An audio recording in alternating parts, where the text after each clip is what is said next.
کہ جہنم کے مستحق ہو گئے، تباہ ہو گئے، برباد ہو گئے، یہ تو سب فَهُوَ أَهْلَكُهُمْ، یہ بھی ایک قسم کی لعنت ہے چونکہ بھیجنا کسی پر، ساری دنیا کے انسانوں کو یہ کہنا، تو فَهُوَ أَهْلَكُهُمْ، أَهْلَكُهُمْ کے معنی تو ہوں گے یہ ان میں سب سے زیادہ ہلاک ہونے والا ہے، ایک معنی فَهُوَ أَهْلَكَهُمْ کے معنی ہے اس نے تو ان سب کو ہلاک کر دیا، یہ مطلب ہوا۔ اگر بھائی کیسی بات کہہ رہا ہے کہ سب لوگوں کے واسطے اچھے بھی ہوتے ہیں برے بھی ہوتے ہیں۔ وعنہ قال قال رسول اللہ صلی اللہ علیہ وسلم تجدون شر الناس یوم القیامت ذا الوجہین الذی یأتی ہؤلاء بوجہ وہؤلاء بوجہ۔ ابو ہریرہ رضی اللہ عنہ سے روایت ہے، انہوں نے کہا کہ رسول اللہ صلی اللہ علیہ وسلم نے فرمایا تم لوگ قیامت کے دن بدترین انسان جو پاؤ گے وہ دو چہرے والے ہوں گے۔ اب دو چہرے کیا ہوئے کہ وہ صاحب ادھر کو ایک چہرے سے اور ادھر دوسری طرف دوسرے چہرے سے، دنیا میں یہ تو کام کر رہے تھے منافق ہیپوکرائٹ۔ تو انہوں نے ایک گروپ سے ملتے تو ایک دوسرے انداز میں ملتے، دوسرے سے ملتے تو دوسرے انداز میں ملتے، تو جب تم نے اپنے آپ کو دو رخا کر لیا اللہ میں اب ٹھیک وہاں دو چہرے بنا دیں گے اس کے، تو یہ ہیں جو بدترین انسان ہوں گے۔ وعن حذیفہ قال سمعت رسول اللہ صلی اللہ علیہ وسلم یقول لا يدخل الجنت قطات۔ اچھا اس کے ہؤلاء یہ جو میں نے پہلے حدیث پڑھی اس میں ایک معنی تو یہ ہے جو میں نے معنی کیے ہیں اس کے لحاظ سے تو خالی ہے پکڑائش ہے، اس میں ایک اور بھی معنی کا احتمال۔ دو چہرے ہونے کا مطلب کیا ہے کہ اس کے اندر دو باتیں تھیں، ایک تھی میرے خیال سے اور ان سے نہیں ملی کوئی، تو ایک بات تو یہ تھی کہ صاحب یہ چغل خوریاں کرتے تھے، ایک تو ان کا چہرہ یہ تھا اور دوسرا یہ کہ ہیپوکریسی کرتے تھے، تو یہ دونوں باتیں اس چغل خوری کی وجہ سے اس حدیث میں یہاں لائیں۔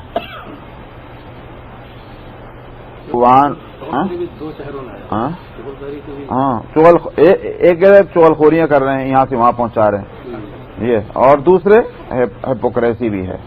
وعن حذیفہ قال سمعت رسول اللہ صلی اللہ علیہ وسلم یقول لا يدخل الجنت قطات۔ حذیفہ رضی اللہ عنہ سے روایت ہے، انہوں نے کہا کہ میں نے رسول اللہ صلی اللہ علیہ وسلم کو فرماتے سنا جنت میں بیک بائٹنگ کرنے والا داخل نہیں ہوگا۔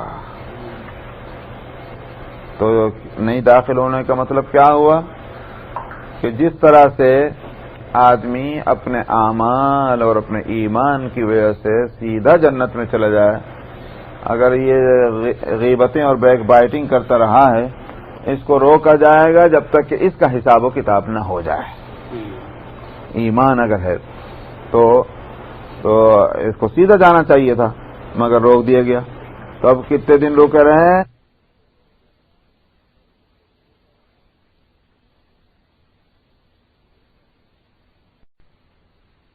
کرتی ہے جنت کی طرف، یہ ہوا۔ اور جب تک کوئی آدمی سچ بولتا رہے یا وہ سچائی کی جدوجہد میں لگا رہے، جب تک کہ ایسا ہوگا تو کیا ہوگا؟ اللہ سبحانہ و تعالیٰ کی آخر کار اس کو صدیقین میں اس کا نام لکھ دیا جائے گا۔ سمجھ آیا؟ کیونکہ یہ صدیق تو ہے ہی صدق سے، سچائی ختم ہو گئی بس صدیق کے اوپر، یہ مطلب۔ اسی لیے ابو بکر صدیق رضی اللہ عنہ صدیق اکبر کہلاتے ہیں کہ سچائی کو سب سے زیادہ بغیر کسی تأمل، بغیر دیر کے، بغیر شک اور شبہ کے ماننے والے تھے، یہ اصل بات تھی۔ مدینہ منورہ میں حضرت عمر اور حضرت ابو بکر صدیق رضی اللہ عنہ میں کچھ ہو گئی کھٹ پٹ، وہی ہو جاتی، دونوں میں کوئی کھٹ پٹ ہوئی، اور حضرت عمر تو تھے ذرا گرم مزاج، بہرحال انہوں نے بھی کہا سنا جو ہوا، سیدنا ابوبکر صدیق رضی اللہ عنہ آپ کی خدمت میں آنے پہنچ رہے گئے. حضرت عمر کو خیال ہو گیا میں نے گڑبڑ کر دی اور یہ وہاں پہنچنی ہے، تو کہیں ایسا نہ ہو کہ وہاں یہ بات یہ معلوم ہو جائے تو میرا تو پھر ٹھکانا کیا رہے گا. اس لیے بھاگم بھاگ خود بھی پہنچ دی اور جا کر عرض کیا یا رسول اللہ مجھ سے غلطی ہو گئی، میں نے ان کو کچھ کہا سنا. حضرت ابو بکر تو ابو بکر تھے، انہوں نے عرض کیا یا رسول اللہ نہیں، کچھ مجھ سے ہی زیادتی ہو گئی تھی. مگر آپ تو جانتے تھے ایسا تھوڑی ہے، ہم جیسے باولوں کی طرح کوئی نبی ہوتے ہیں، تو آپ تو جانتے تھے کہ یہ جو ہیں ان دونوں میں فرق کیا ہے. ایک کہہ رہا ہے کہ مجھ سے غلطی ہوئی، دوسرا کہہ رہا ہے مجھ سے ہوئی، لیکن آپ سمجھ گئے کہ معاملہ کیا ہو سکتا ہے. آپ کے چہرے مبارک کا رنگ بدل گیا اور آپ نے فرمایا کیا تم لوگوں سے ایسا نہیں ہو سکتا کہ میری خاطر ایک آدمی کو چھوڑ دو، اس کو کچھ نہ کہا کرو. کیا آپ نے فرمایا کہ ایک وقت وہ تھا کہ سب لوگوں نے مجھے جھٹلایا، میری بات کو ماننے میں تامل کیا، ایک ہی شخص تھا جس نے بغیر تامل کے میری بات کو مانا. یہ آپ نے فرمایا. یہ تمہاری اس کی روایت کرتے ہیں خود، ایسا نہیں یہ لوگ بھی تو ایسے تھے، اپنے قصور خود ہی روایت کر دیا کرتے تھے. تو ابو بکر صدیق کا یہ مقام جو ہے کہ خود نبی اس کی شہادت دے رہے ہوں کہ جب سب نے مجھے ریجیکٹ کیا تھا اس وقت ماننے والا یہ شخص تھا، اسی لیے ان کو صدیق اکبر کہتے ہیں. یوں تو صدیق ہر مومن ہوتا ہے، لیکن جس طرح ایمان کے درجے جو ہیں مختلف ہیں، صدیقیت کے بھی مقامات مختلف ہیں. سب سے اعلی مقام جو ہے وہ تو ہوتا ہے نبی کا، نبی وہ خود صدیق ہوگا نا. اس کے بعد پھر ابو بکر ہیں اس امت کے صدیق، اس لیے ان کو صدیق اکبر کہتے ہیں. تو یہ جو ہے سچائی کی جدوجہد کرنے والا، یہاں تک کہ اللہ کے نزدیک ان کو اس کا نام صدیق لکھ دیا جائے. اور آپ نے فرمایا بچو جھوٹ سے، اس لیے کہ جھوٹ رہنمائی کرتا ہے کہیں کہ فجور کا مطلب کیا ہوا؟ نافرمانی. کیونکہ فجر یفجرو کے معنی آتے ہیں پھٹنا. آپ صبح کو کہتے ہیں فجر، کیوں کہتے ہیں؟ رات جو ہے وہ پھٹ گئی ہے. روشنی جو ہے صبح کو جو آتی ہے اس میں بھی چونکہ فجر جو ہے جب وہ روشنی آتی ہے نا صبح صادق، وہ ایک دھاگے کی طرح نکلتی ہے، بالکل ایک دھاگے کی طرح نکل کر کے وہ پھر پھیلنی شروع ہوتی ہے. تو ایسا ہوا کہ جیسے کوئی چیز آپ بیچ میں کسی چیز کے گھسا کر کے اور اس کو یوں پھاڑتے چلے جائیں، تو وہ رات کی اندھیری اس طرح سے ہٹتی چلی جاتی ہے اور یہ روشنی اس کو ہٹاتی جاتی ہے، اس لیے اس کو فجر کہتے ہیں. تو فجور جو ہے یہ پھٹن اس کے معنی ہوئے. فاجر اس آدمی کو کہتے ہیں کہ جس نے اللہ سبحانہ و تعالی کی روشن ہدایتوں کو اپنے گناہ کی سیاہی سے پھاڑ دیا ہے. اللہ کے احکام میں تو نور ہے، اور بندہ جب گناہ کرتا ہے وہ اس میں سیاہی ہے، ظلمت ہے، تو ظلمت سے اس نے پھاڑا ہے اس نور کو. تو الٹے ہو گیا، بالکل جو صبح والا قصہ اس کا الٹا ہے، تو اس کو فاجر اس لیے کہتے ہیں. تو فرمایا کہ یہ جھوٹ جو ہے وہ رہنمائی کرتا ہے فجور کی طرف، اور فجور رہنمائی کرتی جہنم کی طرف. اور جب تک آدمی جو ہے وہ جھوٹ بولتا ہے اور جھوٹ کی جدوجہد کرتا ہے تو اللہ سبحانہ و تعالی اپنے پاس اس کا نام جھوٹوں میں لکھ دیتے ہیں، کذاب. اور مسلم کی روایت میں کہ یہ تو متفق علیہ، مطلب ایک مضمون کے لحاظ سے تو یہ حدیث بخاری اور مسلم کی ہے. الفاظ مسلم کے جو ہیں وہ اس طرح سے ہیں کہ سچائی جو ہے وہ بھلائی ہے، کیونکہ پہلی حدیث میں اس میں کیا آ رہا تھا؟ سچائی رہنمائی کرتی. یہاں لفظ کیا آیا؟ سچائی ہی بھلائی ہے، اور بھلائی جنت کی رہنمائی کرتی ہے، اور جھوٹ فجور ہے، اور فجور جو ہے وہ جہنم کی طرف رہنمائی کرتی ہے. عن ام کلثوم قالت قال رسول اللہ صلی اللہ علیہ وسلم ليس الكذاب الذي يصلح بين الناس ويقول خيرا وينمي خيرا. ام کلثوم رضی اللہ عنہا سے روایت ہے، انہوں نے کہا، یہ ام کلثوم آپ ان کو نہ سمجھ رہے ہیں، آپ کی جو بیٹی تھی وہ مراد وہ نہیں ہے، یہ ام کلثوم تھی نا، حضرت عثمان رضی اللہ عنہ سے شادی ہوئی تھی، وہ نہیں ہے یہ ام کلثوم بنت عقبہ ابن ابی معیط ہیں، عقبہ ابن ابی معیط. عقبہ ابن معیط، ابی معیط تو آپ کے دشمنوں میں تھا، بڑے سرداروں میں مکے کے. یہ ان کی بیٹی ہیں، صحابیہ ہو گئی. ام کلثوم رضی اللہ عنہ سے روایت ہے، انہوں نے کہا کہ رسول اللہ صلی اللہ علیہ وسلم نے فرمایا، کذاب وہ شخص نہیں ہے جو لوگوں کے بیچ میں مصالحت کرا رہا ہو. بھائی جھوٹ کیوں برا ہے؟ نقصان پہنچاتا ہے. لیکن اگر ایک آدمی لوگوں میں مصالحت اور دوستی کرا رہا ہے، جو ایک دوسرے سے الگ ہو گئے ہیں، ایک دوسرے سے دور ہو گئے ہیں، تو یہ تو اچھا کام ہے. جب اچھا کام ہے تو اس کے لیے جھوٹ بولنا بھی اچھا ہی ہے. شوہر بیوی میں ہو گئی لڑائی، اب وہ لڑائی اچھی ہے یا ان کا دونوں میں جوڑ اچھا ہے؟ ہمارے دوسرے مفتی صاحب سے پوچھے تو کہیں گے موقع کی بات ہے، بعض دفعہ لڑائی بھی اچھی ہوتی. تو جب دونوں میں دوستی، جو تعلقات کی خوشگواری اچھائی ہے، اس کے واسطے اگر کوئی برائی بھی گوارا کرنی پڑے کرنی ہوگی، وہ برائی نہیں رہے گی. کچھ سمجھ میں آ گیا؟ اس لیے اگر جھوٹ بھی بولنے پڑے کہ صاحب جا کر اس کو کہہ دیا میاں وہ تو تمہاری وجہ سے تڑپ رہے ہیں، بالکل کروٹیں لے رہے ہیں، ان کو تو راتوں کی نیند ہی نہیں آ رہی، یہ ہو رہا وہ رہا، تمہارا بہت اچھا ذکر کر رہے تھے، اپنی غلطی کا اقرار کر رہے تھے، اب اس کا دل نرم ہو گیا. سمجھا؟ ایسی جا کر اس کو کہہ دیا، جھوٹ بولا.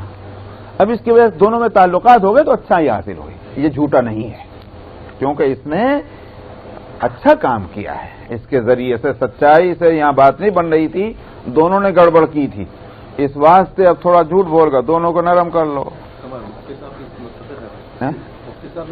متفق ہے نہیں؟ اچھا صاحب. اور وَيَقُولُ خَيْرًا، اس کے معنی کیا ہوئے کہ بھائی یہ جھوٹ برائی پھیلانے کے لیے نہیں بول رہا، اچھائی کے واسطے بول رہا ہے. بات خلاف واقعہ ہے مگر اچھا ہے جو کچھ کہہ رہا ہے. تو صاحب اور اسی طرح سے یہ اچھے لفظ بول بھی رہا ہے اور اچھائی کو دراصل بڑھانا بھی چاہتا ہے. تو اس واسطے یہ آدمی کذاب نہیں کہلائے گا. صورتاً کذب ہے مگر نتیجتاً یہ جھوٹ اور کذب نہیں ہے.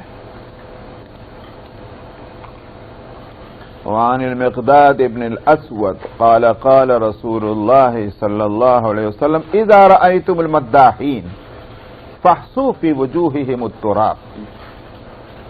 آپ نے فرمایا، مقداد ابن اسود رضی اللہ عنہ کی روایت ہے کہ رسول اللہ صلی اللہ علیہ وسلم نے فرمایا، جب تم تعریفیں بگاڑنے والوں کو دیکھو، بگاڑنے کا لفظ میں نے اس لیے کہا کہ اس میں مداح سپر فارم ہے، کسی کی یوں ویسی تعریف کرنا، اور ایک بگاڑنے کا مطلب کیا ہوا، آپ یوں ہیں، ڈبل پیسے ہیں، فلانا ڈماک ہے، اب وہ جناب پھول کے ہو گئے.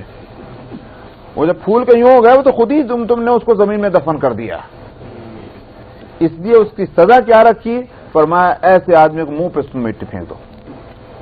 یہ تمہیں مٹی میں ڈالنا چاہتے ہیں، تم ان کے منہ پہ مٹی پھینک دو.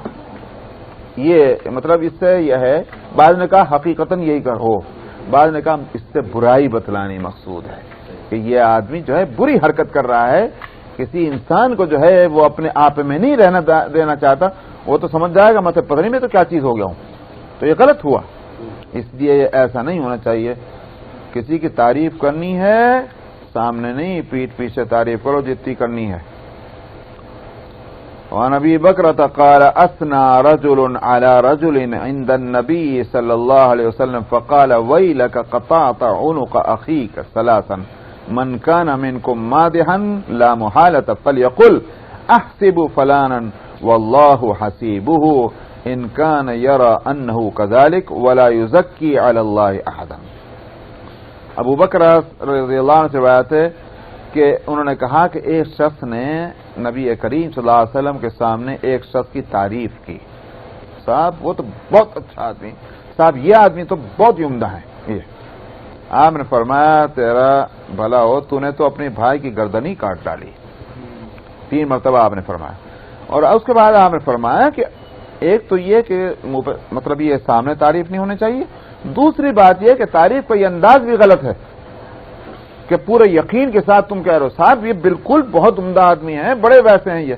اچھا فرمایا کہ کسی کو اگر تم میں سے کسی کی تعریف کرنا ہی ہو تو یوں کہو کہ میں ایسا سمجھتا ہوں فلانے آدمی یہ اچھے ہیں. کیوں؟ اور فرمایا کہ حساب لینے والے تو اللہ ہیں. یقین کے ساتھ تم نے تو کہا تھا بہت اچھے ہیں، کیا پتا اللہ میاں کیا اس کا مقام کیا ہے. تمہارے تم اللہ میاں کے مقابلے پر اپنا جو ہے علم لانا چاہتے ہو، اپنا خیال کہو گا. میرا خیال یہ ہے کہ یہ صاحب بہت اچھے ہیں، میں ایسا سمجھتا ہوں، میری رائے ان کے بارے میں یہ ہے، یہ ہونا چاہیے. تو واللہ اللہ اس کا حساب لینے والا ہے. اگر اللہ اس کو ایسے ہی دیکھ رہے ہیں یا وہ آدمی ایسے ہی دکھائی دے گا اس اللہ کے ہاں. اور اللہ کے مقابلے میں تم کسی کی تزکیہ، کسی کی صفائی اللہ کے مقابلے میں مت کرو، اپنا خیال ظاہر کرو. وعن ابي هريره ان رسول الله صلى الله عليه وسلم قال اتدرون ما الغيبه قالوا الله ورسوله اعلم قال ذكرك اخاك بما يكره قيل افرايت ان كان في اخي ما اقول قال ان كان فيه ما تقول فقد اغتبته وان لم يكن فيه ما تقول فقد بهته. رواه مسلم. وفي روايه اذا قلت لاخيك ما فيه فقد اغتبته واذا قلت ما ليس فيه فقد بهته. ابو ہریرہ رضی اللہ عنہ سے روایت ہے کہ رسول اللہ صلی اللہ علیہ وسلم نے فرمایا جانتے ہو غیبت کیا ہوتی ہے؟ بیک بائٹنگ کیا ہوتی ہے؟ تو صحابہ بھی جو تھے انہوں نے کہا اللہ اور اس کے رسول زیادہ جانتے ہیں. آپ نے فرمایا کہ تمہارا اپنے بھائی کا ذکر ایسی طرح کرنا کہ جس کو وہ ناپسند کرتا ہو، یہ ہے غیبت. کہ جب اس کو پتہ چلے تو اس کو اچھا نہ لگے کہ میرا ذکر اس طرح کیوں آیا ہے، یہ ہے غیبت کہلاتی. کہا گیا کہ کیا آپ کیا فرماتے ہیں کہ اگر وہ بات جو میں کہہ رہا ہوں میرے بھائی میں موجود ہو تب بھی یہ غیبت ہوگی؟ آپ نے فرمایا کہ اگر وہ چیز جو تم کہہ رہے ہو وہ اس کے اندر موجود ہے تو تم نے اس کے غیبت کی ہے، بیک بائٹنگ کی. اور اگر وہ چیز جو تم کہہ رہے ہو اس میں نہیں ہے تب تو تم نے بہتان لگایا. ہاں تو ہے ہی نہیں تو کہاں سے کہہ رہے ہو؟ یہ تو بہتان ہے، یہ غیبت نہیں. تو یہ ہوا بس. چلیے اور حدیث نمبر 2616 نہیں 4616 میاں 4616 4616 ٹھیک ہے نا میاں.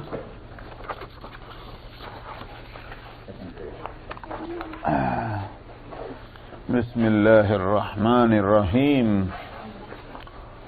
وعن عائشة أن رجلا استأذن على النبي صلى الله عليه وسلم فقال ائذنوا له فبئس أخو العشيرة فلما جلس تطلق النبي صلى الله عليه وسلم في وجهه وانبسط إليه فلما انطلق الرجل قالت عائشة يا رسول الله قلت له كذا وكذا ثم تطلقت في وجهه وانبسطت إليه فقال رسول الله صلى الله عليه وسلم متى عاهدتني فحاشا إن شر الناس عند الله منزلة يوم القيامة من تركه الناس اتقاء شره وفي رواية اتقاء فحشه. حضرت عائشہ رضی اللہ عنہا سے روایت ہے کہ ایک شخص نے نبی کریم صلی اللہ علیہ وسلم کے پاس حاضر ہونے کی اجازت حاصل کی. آپ نے فرمایا اس کو اجازت دے دو، برا ہے یہ اپنے برادری کا آدمی. العشیرہ قبیلہ، خاندان، برادری، مطلب یہ ہے کہ یہ کوئی اچھا آدمی نہیں ہے، یہ آپ نے فرمایا اور اجازت دے دو آنے کی. تو پھر جب وہ آ کے بیٹھ گیا تو نبی کریم صلی اللہ علیہ وسلم نے آپ نے اس کے ساتھ اچھی طرح بات کی اور مسکرائے، یہ سارا کچھ وہی نہیں، مسکرا کر اس کے ساتھ بہت اچھی طرح بات کی آپ نے. تو یہ حضرت عائشہ کہتے ہیں کہ جب وہ آدمی چلا گیا تو حضرت عائشہ نے کہا یا رسول اللہ، آپ نے ایسا ایسا لفظ اس کے آنے کے وقت کہا تھا کہ وہ آدمی برا آدمی ہے، آنے دو. اور پھر آپ اس کے ساتھ مسکرا کر ہنستے ہوئے آپ نے باتیں کی. تو اس سے دراصل ہوا شبہ کہ آپ جب آدمی اچھا نہیں بتا رہے ہیں تو پھر آپ نے اس طرح کیوں بات کی آپ نے اس کے ساتھ؟ جیسے معلوم ہوتا ہے بہت اچھے آدمی سے بات کر رہے ہیں، آپ کی بڑی طبیعت خوش ہوئی ہے ایسے آدمی کو دیکھ کر کے، تو یہ تھوڑا سا اس کا مطلب کیا ہوا؟ ایک عمل میں تضاد معلوم ہو رہا ہے. ایک طرف آپ فرما رہے ہیں کہ آدمی صحیح نہیں ہے، اور دوسری طرف آپ اس سے بڑی اچھی طرح آپ نے باتیں کی ہیں. تو رسول اللہ صلی اللہ علیہ وسلم نے فرمایا تم نے مجھے فحش گو کب پایا تھا؟ فحش مطلب گندی باتیں کرنے والا، یہ مجھے کب تم نے کبھی دیکھا؟ تو آپ نے فرمایا کہ اللہ کے نزدیک برے درجے کا آدمی قیامت میں وہ ہے کہ جس کو لوگ اس کی برائی کی وجہ سے چھوڑ چکے ہوں. تو اس لیے معلوم یہ ہوا کہ بھئی ایک وہ اس کی حالت ہے، لیکن کیا ہم اس کی وجہ سے خود برے بن جائیں؟ یہ تو نہیں ہوگا. ہم کو ویسے ہی رہنا چاہیے کہ جیسا کوئی آدمی اچھا ہو، کہ ہم برے کی وجہ سے برے بن جائیں، اچھوں کے ساتھ اچھے بن جائیں، یہ کوئی ٹھیک نہیں بات نہیں. ہم اپنی جگہ اچھے رہنا چاہیے، یہ ہے. تو لوگ جو ہیں وہ اچھے یا برے ہمارے بارے میں یہ رائے نہ قائم کریں کہ صاحب وہ آدمی تو بہت بری باتیں کرنے والا آدمی ہے. یہ ہے تو اللہ کے نزدیک ایسے لوگ جو ہیں وہ برے مرتبے کے ہوتے ہیں کہ جن کو لوگ چھوڑ دیں اس وجہ سے کہ بھئی یہ وہ برا آدمی ہے، اس کے برائی سے بچنے کے لیے چھوڑ دیں. تو معلوم ہوا کہ برا آدمیوں کے ساتھ بھی اچھی طریقے سے برتاؤ اور معاملہ ہونا چاہیے. وعن ابی ہریرہ قال قال رسول اللہ صلی اللہ علیہ وسلم کل امتی معافا الا المجاہرون وان المجانة ان يعمل الرجل بالليل عملا ثم يصبح وقد ستره الله فيقول يا فلان عملت البارحة كذا وكذا وقد بار يسره ربه ويصبح يكشف ستر الله عنه. ابو ہریرہ رضی اللہ عنہ سے روایت ہے، انہوں نے کہا کہ رسول اللہ صلی اللہ علیہ وسلم نے فرمایا میری امت جو ہے وہ اس کو معافی مل سکتی ہے، یا یوں کہیے کہ وہ قابل معافی ہیں، معافن، یعنی اللہ سبحانہ و تعالی ان کو معاف فرما دیں سوائے مجاہرین کے. مجاہرین کون ہیں؟ تو اس پر آپ نے فرمایا کہ بعض دیوانے ایسے ہوتے ہیں کہ رات میں کوئی غلط بات کی، مطلب یہ کہ رات سے مطلب یہ مطلب نہیں رات ہی کو مراد یہ ہے کہ بھئی رات کا وقت ایسا ہے کسی کو پتہ نہیں چلتا کہ بھئی کون آدمی کیا کام کر رہا ہے، یہ مطلب ہے رات میں اس نے کوئی کام کیا اور اس کی صبح ہو گئی. اللہ نے تو اس پر پردہ ڈالا تھا، اس لیے کہ رات ہے تو رات ایک پردہ ہے، اس میں چیزیں چھپ جاتی ہیں. تو اللہ نے تو پردہ ڈالا تھا اس کے اوپر، وہ جو ہے وہ خود پردہ اٹھا رہا ہے. کیا مطلب؟ وہ لوگوں سے کہتا ہے ارے فلانے میں نے رات یہ کام کیے ہیں، خود ہی کہہ رہا ہے. تو یہ ہے مجاہر، جہر سے ہے. جہر کے معنی آواز کے بلند کرنے کے ہیں، ظاہر کرنے کے ہیں، جس سے کہ دوسرے کو معلوم ہو جائے. تو یہ ہے مجاہر. تو حالانکہ اس نے تو رات گزاری تھی کہ اللہ نے اس کے اوپر، اس کے رب نے اس کے اوپر اپنا پردہ ڈالا تھا، اور اس نے صبح اس طرح کی کہ اللہ کے اس پردے کو اس نے کھول دیا. تو یہ بہت بڑی یہ دیوانے پن کی بات ہے. ایسے مجاہر کو اللہ تعالیٰ معاف بھی نہیں فرمائیں گے، کیونکہ ایک ہے برائی کا، دیکھیے میں فرق سمجھا دوں. ایک آدمی نے برائی کی، وہ برائی اس کی حد تک ہے، اس کا نقصان بھی لمیٹڈ ہے، اس کی ذات تک ہے. جب اس برائی کو وہ ظاہر کر رہا ہے دوسروں کے سامنے، تو اس کا مطلب اس کے دو اثر ہیں. ایک اثر تو یہ اس کے ذہن سے برائی کا تصور نکل چکا ہے، تبھی تو وہ دوسروں سے بھی کہہ رہا ہے. ورنہ اگر برائی کا تصور باقی رہتا تو برائی کرنے والا بھی اس کو چھپانے کی کوشش کرتا، ظاہر نہ کرتا. تو جس کے ذہن سے برائی کا تصور اور احساس نکل جائے تو پھر اب اس کے لیے کیا رہ گیا؟ وہ تو 1000 برائیاں کرے گا، یہ 1000 مرتبہ اس کام کو کرے گا جو غلط ہے. جس کے ذہن میں تصور ہے، احساس ہے، فیلنگز ہیں کہ یہ برا کام ہے، تو اس کا مطلب کیا ہے کہ بھئی ایک دفعہ ہو گیا، ہو سکتا ہے کہ آئندہ بچ جائے اس سے. ایک تو اس کا نقصان یہ ہوا. دوسرا نقصان اس کا کیا ہے کہ جب برائی کو ظاہر کرے گا تو برائیوں کا جذبہ اور داعیت تو اوروں میں بھی ہے، وہ بھی یہ کام کریں گے کہ جی فلاں نے کام کیا تو ہم کیا پیچھے رہ جانے والے، وہ بھی کریں گے. جب دو نے کیا، تیسرے کا بھی یہ ہمت ہو گئی، مطلب برائی پھیلنے لگی.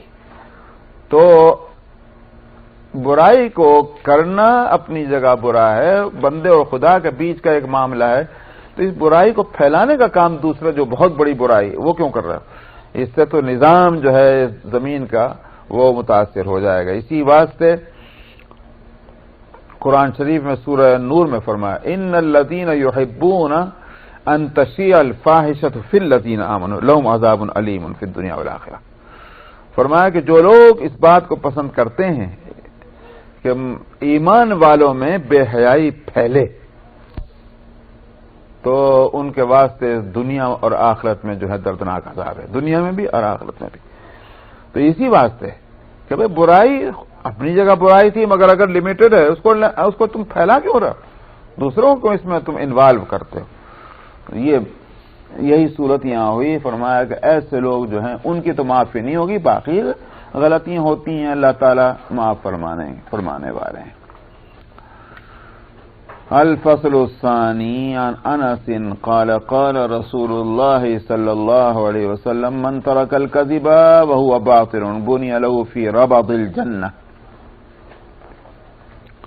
ومن ترك المراء وهو محق بني له في وسط الجنة ومن حسن خلقه بني له في أعلاها.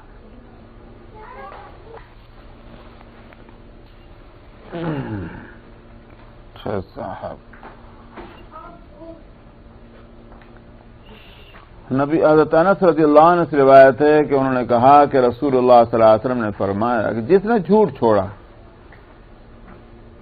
اس حالت میں کہ وہ ہے ہی جھوٹ غلط، فرمایا کہ وہ اس کے واسطے جنت کے کناروں پر عمارت اس کا ٹھکانہ بنے گا.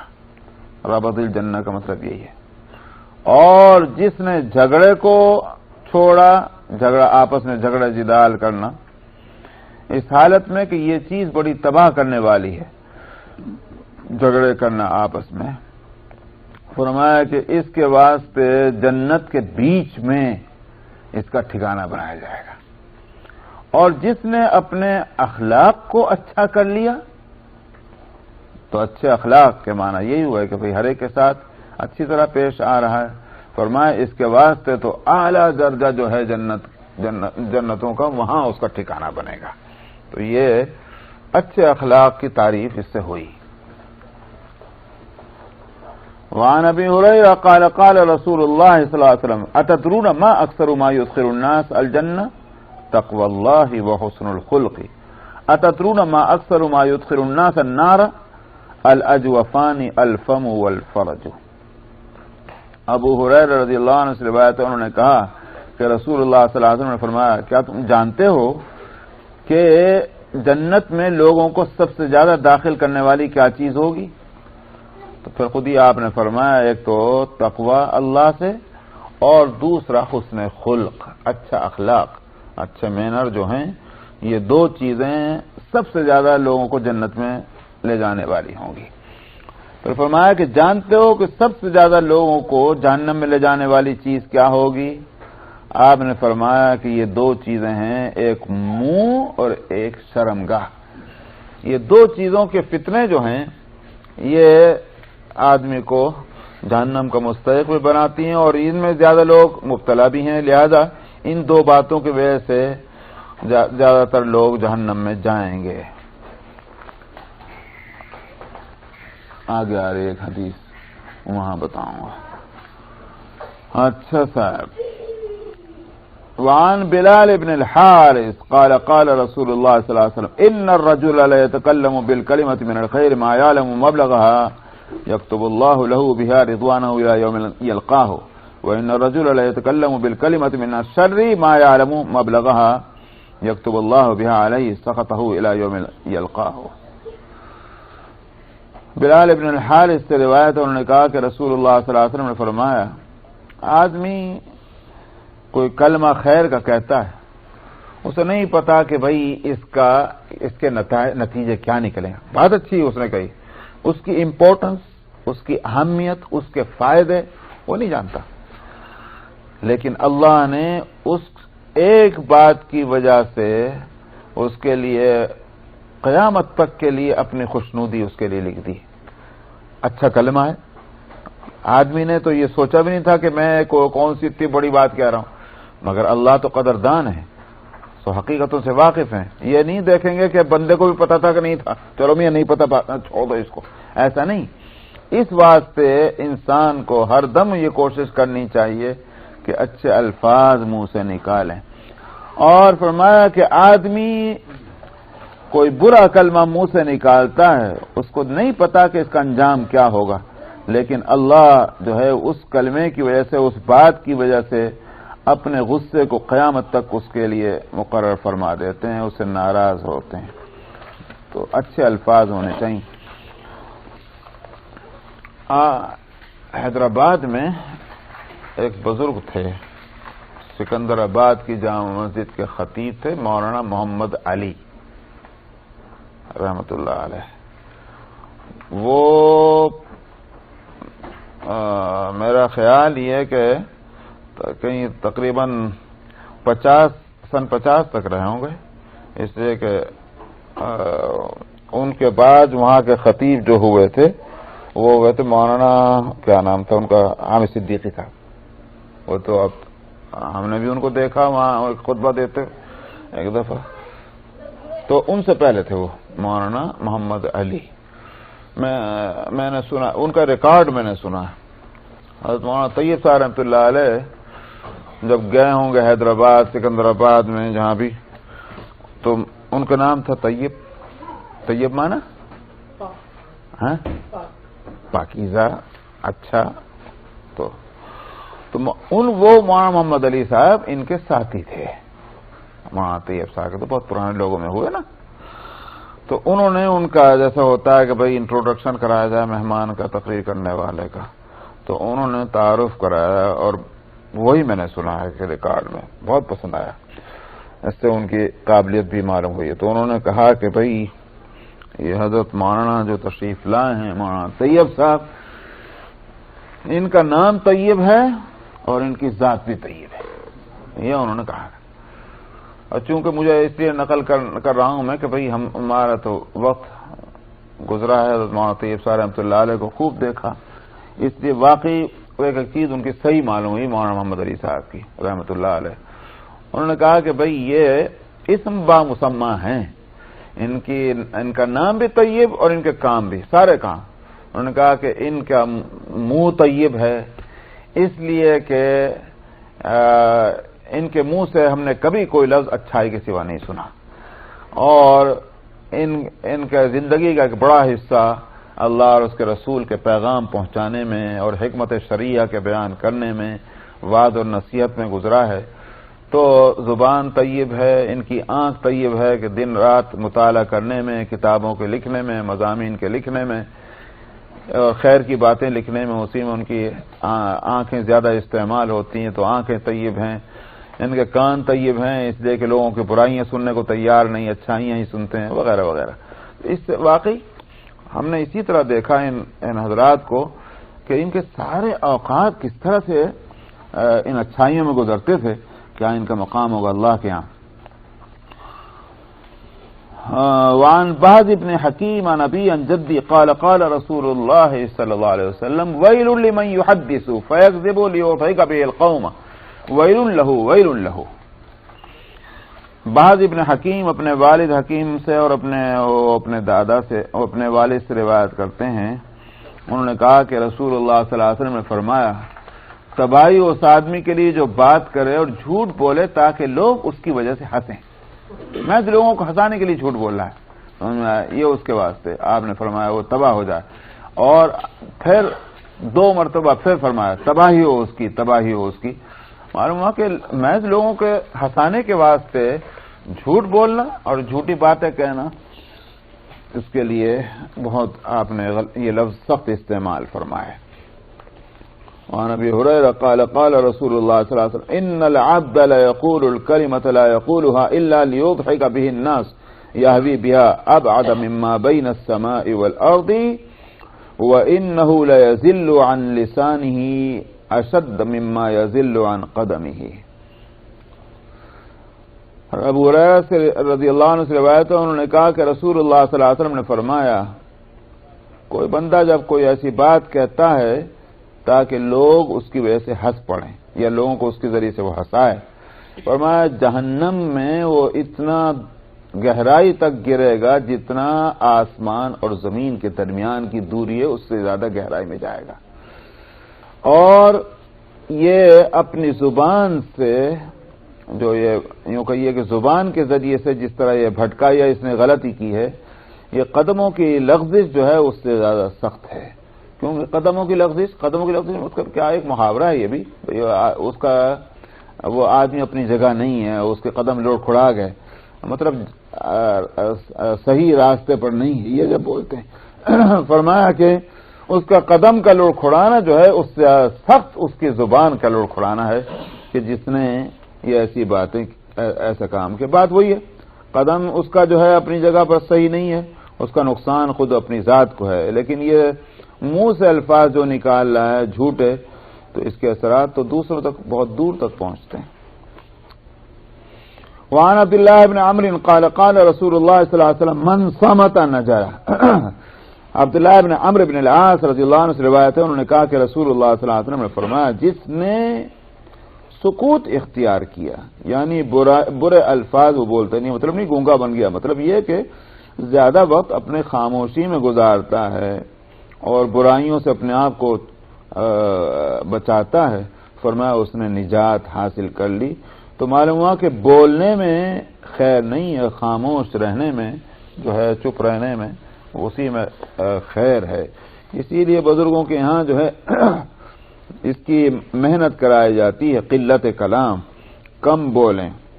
ہماری عادت یہ ہو گئی کہ خوب ہی بولے جاتے ہیں، اللہ معاف فرمائے. وعن عقبۃ بن عامر قال لقيت رسول اللہ صلی اللہ علیہ وسلم فقلت من نجا فقال املك عليك لسانك وليسعك بيتك وابكي على خطيئتك. عقبہ ابن عامر سے روایت ہے، انہوں نے کہا کہ میں رسول اللہ صلی اللہ علیہ وسلم سے میں نے ملاقات کی، میں نے عرض کیا نجات کس صورت میں ہے، یعنی کیا کام ایسے ہیں کہ جس سے نجات حاصل ہو. آپ نے فرمایا اپنی زبان پر قابو حاصل کرو اور تمہارا گھر تمہارے لیے گنجائش والا بنے. کیا مطلب؟ گھر میں ٹھہرو، کیوں اتنا مارے مارے پھرتے ہو؟ گھر میں ٹھہرو گے، فتنوں سے بچو گے، فتنوں سے بچاؤ گے دوسروں کو. وابکی علی خطیئتک، اور اپنی خطاؤں پہ رویا کرو. تو یہ 3 چیزیں آپ نے فرمائی، یہ ہے وہ 3 چیزیں جس سے نجات حاصل ہوتی ہے. تو زبان قابو میں ہے، خود اپنے آپ کو قابو میں کر لیا، جو برائیاں ہوئیں اس پہ رو لیے. اب ظاہر ہے کہ یہ آدمی تو پھر بچ ہی گیا سارے اللہ کے غصے اور اس کے عذاب سے. بس جی ہاں، یہ ایک حدیث اور پڑھ لیں بھائی، اس کو میں نے کہا تھا کہ آگے آ رہی حدیث. وعن ابی سعید رفعہ قال اذا اصبح ابن آدم فإن الأعضاء كلها تكفر اللسان فتقول اتق الله فينا فإنا نحن بك فإن استقمت استقمنا وإن وججت اعوججنا. ابو سعید خدری سے روایت ہے اور وہ اس کو نبی کریم صلی اللہ علیہ وسلم تک مرفوع کرتے ہیں، معلوم ہے مرفوع حدیث ہے. انہوں نے کہا کہ جب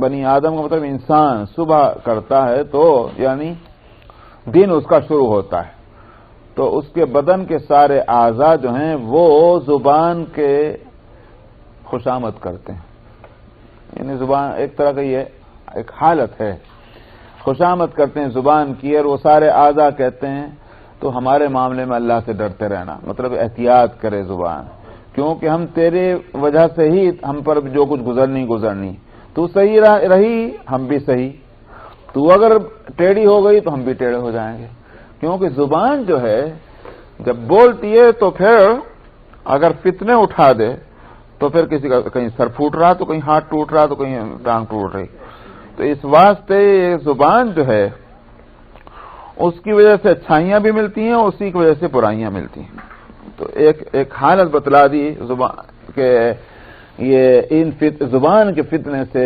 انسان کو بچنا چاہیے اور بچانا چاہیے۔ بس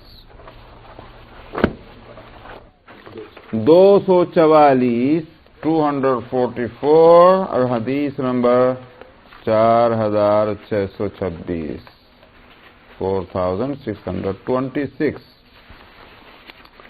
بسم اللہ الرحمن الرحیم عن علی بن الحسین قال قال رسول اللہ صلی اللہ علیہ وسلم من حسن اسلام المرء ترکہ ما لا یعنیہ۔ حضرت علی بن حسین رضی اللہ عنہ سے یہ اس کا معنی یہ ہوگا کہ یہ حدیث جو ہے مقطوع ہے، یعنی کیونکہ بیچ میں صحابی کا نام نہیں آ رہا ہے، تو ان کی روایت ہے، انہوں نے کہا کہ اسی واسطے دوسری فصل میں ہے یہ حدیث کہ مگر حدیث مشہور ہے، انہوں نے کہا کہ رسول اللہ صلی اللہ علیہ وسلم نے فرمایا کسی ایک آدمی کے اسلام کی اچھائی میں سے یہ بات ہے کہ جو چیز قابل مطلب اہم نہ ہو اس کو چھوڑ دے، جو چیز اہم نہ ہو اس کو چھوڑ دے، ناٹ امپورٹنٹ ہے، اس میں بے فائدہ لکھا، ہاں وہی بات ہوئی، اہم نہ ہوئی، بے فائدہ مالا یعنی بے فائدہ چیز کو چھوڑ دینا یہ کسی آدمی کے اسلام کی خوبی میں سے ہے۔ تو مطلب کیا ہوا کہ بھئی انسان کو اللہ سبحانہ و تعالی نے جو کچھ صلاحیتیں دی ہیں وہ ایک امانت ہے، اب ان کا استعمال کا اختیار دیا ہے، ان چیزوں کا استعمال مفید چیزوں میں کرے یا غیر مفید چیزوں میں کرے، تو ایک مسلمان جس کی نظر اللہ سبحانہ و تعالی کے ذات اور اس کی صفات اور اس کی نعمتوں اور اپنی بندگی ان سب چیزوں پر ہے، تو وہ اللہ کی دی ہوئی نعمتوں کو بیجا کیسے استعمال کرے گا، بے فائدہ چیزوں میں کیسے استعمال کرے گا۔ ایک مثال کے طور پر اگر ہمارے پاس ڈالر ہیں تو اب ڈالر کو خرچ تو کہیں بھی کر دیجئے، لیکن اگر کسی کو ڈالر کی قیمت کا اندازہ ہے اور وہ عقل مند ہے، سمجھدار ہے، تو صحیح جگہ خرچ کرے گا، بے فائدہ چیزوں میں تو نہیں خرچ کرے گا کہ مال اٹھا یہ الا بلا کاغذ کی پلاسٹک کی چیزیں لا کر گھر بھر دے اور یہ نہ کیا کہ وہ اچھی چیزیں لے آئے۔ اسی وقت دیکھا جاتا ہے کہ صاحب یہ آدمی جو ہے یہ عقل مند ہے کہ بے وقوف ہے۔ کیسے پہچانتے ہیں کہ بھئی اس کا کام کس طرح کا ہے، کام اگر عقل مندی کا ہے عقل مند ہے، بے وقوفی کا بے وقوف ہے۔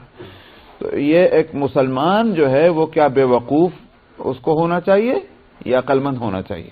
اگر عقل مند ہے تو اپنی ساری صلاحیتوں کو صحیح جگہ استعمال کرے گا جس سے کہ اس کو فائدہ پہنچے بحیثیت مسلمان کے، اور اگر وہ غلط جگہ استعمال کر رہا ہے تو اس کا معنی یہ ہے کہ اس کے مسلمان ہونے کا کوئی فائدہ ہی نہیں ہوا، یہ تو یہ بے وقوفی کے کام کر رہا ہے۔ تو یہ ہے حاصل، ہم لوگ اپنے اوقات کو، اپنے صحت کو، تندرستی کو، اپنے پیسوں کو ہم اس طرح خرچ کرتے ہیں کہ اگر اس وقت نہیں تو کم سے کم 1 گھنٹے کے بعد ہم کو یہ احساس ہو جائے گا کہ بھئی ہم نے ضائع کیا ہے۔ لیکن اس سب کے باوجود ہم اپنی اصلاح نہیں کرتے. پیسے کا بھی استعمال غلط ہوتا ہے, ٹائم کا بھی استعمال غلط ہوتا ہے, ہماری جو صحت اور تندرستی اس کا بھی استعمال غلط ہو رہا ہے. اور یہ اسلام کے ہماری جو ایک بحیثیت مسلمان کی جو ہماری ذمہ داری ہے اللہ کی طرف سے, یہ اس کے خلاف ہے. تو یہ اسی لیے فرمایا کہ اسلام کی خوبی جو اس کی کسی کی دیکھنی ہو تو یوں ہی دیکھا جائے گا کہ بھئی یہ اب بے فائدہ چیزوں کو چھوڑ رہا ہے جس کا اس کو کوئی فائدہ نہیں, یا اس میں ہی ان کو ضائع کر رہا ہے اپنے آپ کو اور اپنی صلاحیتوں کو. لغو چیزوں سے بھی اعتراض یہی ہے, وہی ہے لغو چیز, وہی مالا یعنی کا مطلب یہ ایک یعنی قابل توجہ جو چیزیں نہیں ہیں. عنایت کس کو کہتے ہیں بھائی؟ انا یعنی کا معنی اصل میں توجہ کے ہیں. لا یعنی کے مطلب کیا ہوا؟ ناقابل توجہ. تو ناقابل توجہ تو غیر مفید چیزیں ہوں گی. تو لا یعنی بات آپ بھی اردو میں کہتے ہیں بھائی کیا ہے لا یعنی باتیں کرتے ہو, کیا مطلب ہے؟ بیکار باتیں. سمجھ میں آیا؟ یہ جس کا کوئی فائدہ نہیں ہے. تو مسلمان کو ہر چیز کی قیمت کا احساس کرنا چاہیے. وعن انس قال توفي رجل من الصحابة فقال رجل ابشر بالجنة فقال رسول الله صلى الله عليه وسلم اولا تدري فلعله تكلم فيما لا يعنيه او بخل بما لا ينقصه.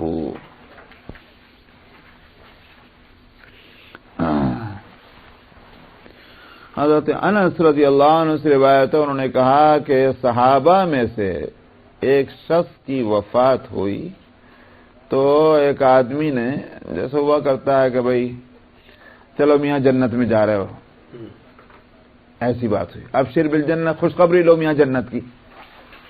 تو یہ اس نے کہا. رسول اللہ صلی اللہ علیہ وسلم نے فرمایا علیہ السلام تمہیں کیا پتا ہے, شاید اس نے کوئی ایسی بات کی ہو جو بے فائدہ ہو. ایسی بات اس نے کی جو بے فائدہ ہو. تو کیا مطلب ہوا؟ حساب تو دینا ہے. ہم کیا سمجھتے ہیں کوئی نہیں میاں بولے نا, کیا بات ہو گئی؟ حساب دینا ہے. ثم لتسألن یومئذ عن النعیم, ہر نعمت کے بارے میں پوچھا جائے گا. ہم کو تو بغیر خرچ کے مل گئی, اس بات سے کوئی قیمت نہیں, مگر اللہ سبحانہ و تعالیٰ کی کتنی قدرتیں اور کتنی اس میں نعمتیں کار فرما ہیں جو بھی چیز ہمارے پاس ہے. اب ایک آنکھ کو دیکھ لے صاحب, چونکہ آنکھیں برابر کام کر رہی ہیں تو کوئی قیمت نہیں. جس روز آنکھ کی نظر میں فرق پڑ جاتا ہے اس روز جو ہے ساری دنیا اندھی نظر آتی, سب اندھیرا ہی اندھیرا ہے. اب معلوم ہوا کہ اوہو یہ جو آنکھ کتنی قیمتی چیز تھی. سمجھ میں آیا؟ یہ زبان چل رہی ہے, برابر چل رہی ہے, کوئی قیمت نہیں ہے, لیکن خدا نہ خواستہ اس پر لقوہ پڑ جائے. اب دیکھیے سید عطا اللہ شاہ بخاری رحمۃ اللہ علیہ کے بارے میں نے ان کو دیکھا نہیں, لیکن جن لوگوں نے ان کو دیکھا ان سے میں نے سنا کہ صاحب کیا بھلا کا بولنے والا انسان تھا. سمجھ میں آیا؟ بر صغیر کے اندر دھند مچا رکھی تھی. عطا اللہ شاہ بخاری بولنے پہ آ جائے تو کس کی مجال ہے کہ پھر ان سے آنکھ لڑا دے. عشاء کی نماز پڑھ کے تقریر شروع ہو تو فجر کی اذان پہ ختم ہو رہی, اور ایک بچہ ایک آدمی ہل نہیں پا رہا, چاہے 50,000 آدمی بیٹھے ہوئے ہیں. یہ عالم ہوتا تھا. کیا بولنے والا آدمی تھا. معلوم ہوتا ہے کہ الفاظ ہیں کہ منہ سے نکلے چلے آ رہے ہیں ڈل ڈل کے, آخر میں زبان پہ لقوہ ہو گیا. سمجھا؟ اب آپ وہ دیکھیں کہ وہ آدمی کہ جس کے منہ سے الفاظ جو ہیں وہ باندی اور غلام بن کر کے نکلا کرتے تھے, آج وہ الفاظ اندر ہی اندر جوش مار رہے ہیں اور صاحب منہ ہے.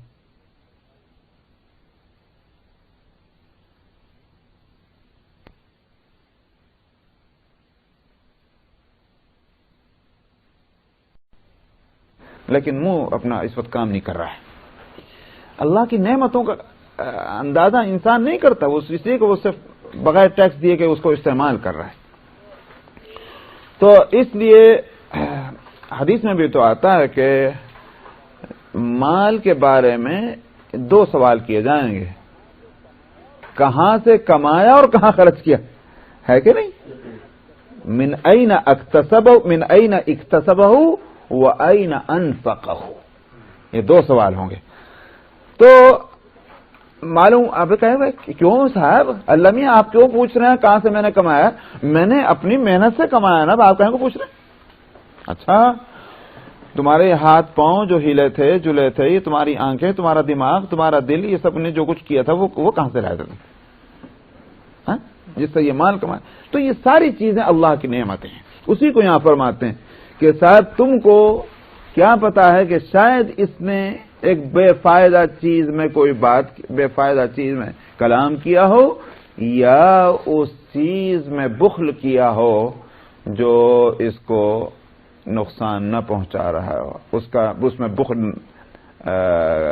نہ کرنا نقصان نہ پہنچا رہا، اس نے اس کو خرچ کر دیتا، کوئی نقصان نہیں تھا، اس میں بھی اس نے بخل کیا. تو کیا مطلب ہے کہ صاحب آدمی یہ سوچتا ہے کہ بھائی پیسہ ہے، اس پیسے کو روک کے رکھو. بھائی کتنا روکیں گے میاں؟ تو میں تمہیں اپنی زندگی کے لیے کتنا چاہیے؟ تیسری نسل تک کے واسطے پیسہ موجود ہے، پھر بھی کنجوسی کر رہا ہے. کیا نقصان اس کو ہوگا اس پیسے کے خرچ کرنے سے؟ یہ ہے وہ.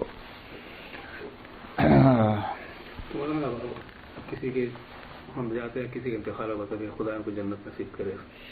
اس لیے امید کا لفظ آپ پڑھ چکے ہیں لفظ کہ یوں کہیں گے کہ بھئی ہمیں امید ہے اللہ کی ذات سے کہ انشاءاللہ جنت میں جاؤ گے، یہ آدمی جنت میں جائے گا، یوں کہیں گے. یا آپ نے پہلے سکھلایا تھا نا، یوں کہہ سکتے ہو، مگر تم دعوے سے کیسے کہہ سکتے ہو؟ تمہیں کیا معلوم؟ یہی بات. وعن سفیان ابن عبد الله الثقفي قال قلت يا رسول الله ما أخوف ما تخاف علي قال فأخذ بلسان نفسه وقال هذا. سفیان ابن عبداللہ ثقفی سے روایت ہے، انہوں نے کہا کہ میں نے عرض کیا یا رسول اللہ، سب سے زیادہ خوفناک چیز جس کے بارے میں آپ میرے تعلق سے ڈرتے ہوں وہ کیا چیز ہے؟ یعنی میرے لیے کون سی چیز ایسی ہے جو ڈرنے کے قابل ہو، آپ ڈرتے ہوں کہ بھائی میرے لیے نقصان دہ ہے یہ بات، وہ کون سی چیز ہو سکتی؟ یہ ہے. آپ نے اپنی زبان کو پکڑا اور فرمایا یہ مطلب کیا ہوا؟ یہی ہے سب سے زیادہ خطرناک چیز میاں، اس کو سنبھال لو تو ہو گیا. وعن ابن عمر قال قال رسول الله صلى الله عليه وسلم اذا كذب العبد تباعد عنه الملك ميلا من نتن ما جاء به. ابن عمر رضی اللہ عنہ سے روایت ہے، انہوں نے کہا کہ رسول اللہ صلی اللہ علیہ وسلم نے فرمایا جب کوئی بندہ جھوٹ بولتا ہے تو فرشتہ اس سے میلوں دور ہو جاتا ہے اس کی بدبو سے جو اس نے پیدا کر دی ہے. معلوم ہوا کہ خالی منہ سے ہی بدبو جو نکلتی ہے وہ ہی نہیں ہے کہ آدمی ہوا نکلی تو آدمی کہنے کا منہ سے بدبو آ رہی، خوشبو آ رہی، یہ تو ہمارے لیے ہے. لیکن الفاظ جو ہیں اس کے اندر بھی کوئی نہ کوئی خوشبو اور بدبو ہے. حقیقت کے مطابق الفاظ نکل رہے ہیں اس میں خوشبو ہے، اور وہ جھوٹ ہیں اس میں بدبو ہے. سمجھا؟ تو معلوم ہوا کہ جیسے ہر چیز کا ایک ظاہر ہوتا ہے ایک باطن ہوتا ہے، تو ظاہر جو ہے وہ الفاظ کا باطن یہ ہوگا کہ اس میں بدبو اور خوشبو ہے، تو فرشتے اس کو دیکھتے ہیں اور وہ دور میلوں چلے جاتے ہیں. یہاں نتن کا لفظ لائیں، گندگی جس کو کہتے ہیں. وعن سفیان ابن اسد الحضرمی عن سفیان ابن اسد الحضرمی قال سمعت رسول اللہ صلی اللہ علیہ وسلم یقول کبرت خیانۃ ان تحدث اخاك حدیثا هو لك به مصدق وانت به کاذب. سفیان ابن اسد الحضرمی سے روایت ہے کہ میں نے رسول اللہ صلی اللہ علیہ وسلم کو فرماتے سنا بڑی ہے وہ خیانت، کیا تو اپنے بھائی سے ایسی بات کرے کہ وہ تجھے سچا سمجھے اور تو اس کے ساتھ جھوٹ بول رہا ہے. یعنی تو نے بات کی وہ سمجھا کہ صحیح کہہ رہا، سمجھا، اور تو نے حالانکہ اس کے ساتھ جھوٹ بولا، تو اس سے بڑھ کر اور کیا خیانت ہوگی؟ نہیں، تو اس کا مطلب یہ تم نے دھوکے میں ڈال دیا. خیانت تو اسی کو کہتے ہیں نا کہ بھئی ایک آدمی نے آپ پر ٹرسٹ کیا تھا، اعتماد کیا تھا، آپ نے اس کے اعتماد کو جو ہے وہ چورا چورا کر دیا، یہ تو خیانت. یہاں بھی وہی ہوا. تو خیانت صرف مال کے اندر تھوڑی ہوتی، باتوں میں بھی ہوتی.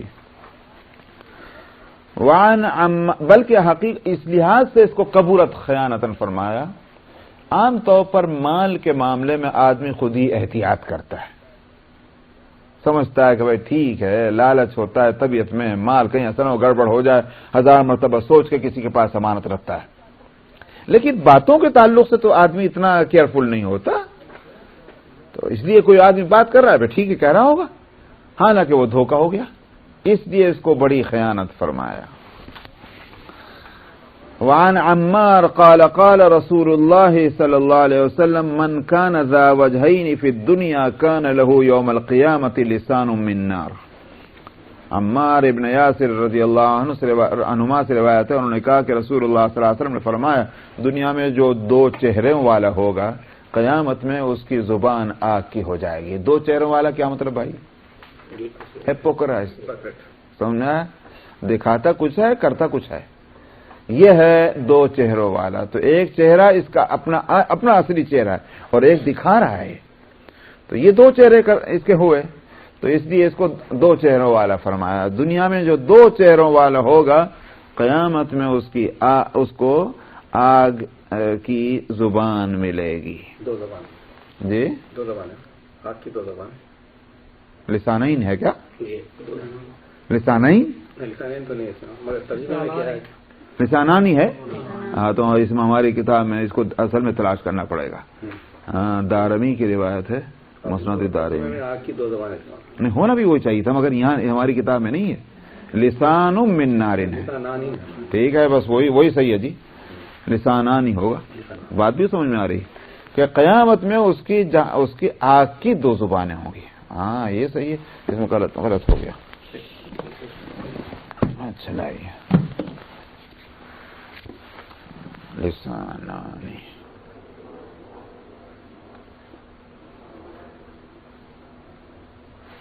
شکریہ جزاک اللہ خیر۔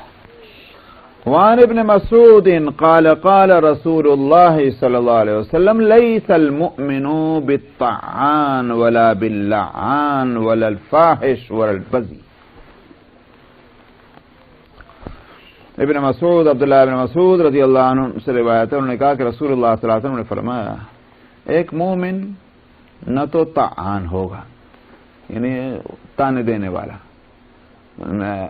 اور نہ لعان ہوگا لعنتیں بھیجنے والا، یہ سپر فارم ہے سب، اور نہ بے حیائی کی باتیں کرنے والا ہوگا، اور نہ گندے الفاظ منہ سے نکالنے والا ہوگا جیسے گالیاں دے دینا کسی کو۔ یہ ایک مومن کی شان یہ نہیں ہے، جو اس کا مومن ہو اور یہ کام کرتا ہو، تانے دے رہا ہے، لعنتیں بھیج رہا ہے، بے حیائی کی باتیں کر رہا ہے، گندے الفاظ جو ہیں وہ منہ سے نکال رہا ہے، یہ ایک مومن کی شان نہیں ہے۔ معلوم ہوا کہ بولنے میں اور اس کی زبان سے الفاظ نکلیں ایسے کہ لوگوں کا دل خوش ہو، اس کے قریب ہوں، نہ یہ کہ بت کے وحشت نہ پھیلے اس سے۔ وعن ابن عمر قال قال رسول اللہ صلی اللہ علیہ وسلم لا يكون المؤمن لعانا، اور دوسری روایت میں لا ينبغي للمؤمن ان يكون لعانا، مناسب نہیں ہے مومن کے لیے کہ وہ لعنتیں بھیجنے والا ہو۔ اسی طرح وان سمرة بن جندب قال قال رسول اللہ صلی اللہ علیہ وسلم لا تلاعنوا بلعنة اللہ ولا بغضب اللہ ولا بجہنم وفی روایت ولا بالنار۔ سمرہ بن جندب سے روایت ہے، انہوں نے کہا کہ رسول اللہ صلی اللہ علیہ وسلم نے فرمایا تم لوگ اللہ کی لعنت کے ساتھ لعنتیں مت بھیجو، نہ اللہ کے غضب کے ساتھ نہ جہنم کے ساتھ، اور ایک روایت میں آگ کا لفظ ہے، یہاں مطلب بھائی اللہ کی لعنت، اللہ کی پھٹکار، اللہ کی مار، ارے رات دن بولتے رہتے جی اجی اللہ کی مار اس پہ، تو وہ اسی طرح سے اللہ کے غضب اس پہ نازل ہو جائے، یہ کہتے ہیں بھائی ٹوٹے اللہ میاں کا غضب اس پہ، یہ سب چیز اس سے فرمایا کہ مت کرو یہ کام۔ وعن ابی الدرداء قال سمعت رسول اللہ صلی اللہ علیہ وسلم یقول ان العبد اذا لعن شيئا، اس کو سنیں بھائی کتنی خطرناک بات ہے۔ قال سمعت رسول اللہ صلی اللہ علیہ وسلم یقول ان العبد اذا لعن شيئا صعدت اللعنة الى السماء فتغلق ابواب السماء دونها ثم تهبط الى الارض فتغلق ابوابها دونها ثم تأخذ يمينا وشمالا فاذا لم تجد مساغا رجعت الى الذي لعن فان كان لذلك اهلا والا رجعت الى قائلها۔ ابو الدرداء سے روایت ہے، انہوں نے کہا کہ میں نے رسول اللہ صلی اللہ علیہ وسلم کو فرماتے سنا، جب بندہ کوئی کسی چیز کو پہ لعنت بھیجتا ہے تو وہ لعنت آسمان کی طرف چڑھ کے جاتی ہے، اور وہاں پہنچتی ہے تو وہ کون سا اس کا ریسپشن کیا جائے گا؟ نہیں، دروازے بند، آسمان کے دروازے بند کر دیے جاتے ہیں کہ وہ لعنت اس سے اوپر نہ جانے پائے۔ پھر وہ زمین کی طرف گرائی جاتی ہے وہ لعنت، تو وہ زمین کے تک پہنچنے کے دروازے بھی اب بند کر دیے گئے، اس کا مطلب دروازے بند ہونے کے معنی قبول نہیں کر رہی زمین اس کو، سمجھا؟ پھر وہ کیا کرتے، دائیں چلے بائیں چلے وہ لعنت، ادھر ادھر کہیں تو جا کے چپکنا اس کو ہے۔ جب اس کو کوئی جگہ نہیں ملتی تو پھر وہ اس کی طرف جاتی ہے جس پر لعنت کی گئی تھی، ادھر جاتی ہے۔ اگر وہ اس کا اہل ہے تو وہاں چپک گئی جس پر لعنت کی تھی، اس کا مطلب یہ لمبا چکر کاٹ کے آتی، پھر وہ جا کر کے اس پر اگر ہے وہ اس کا مستحق تو بے شک چپک گئی، اور اگر نہیں ہے تو پھر لوٹ کر کہنے والے کی طرف چلی جاتی۔ لو کتنی بڑی بات ہو گئی۔ اللهم حفظنا۔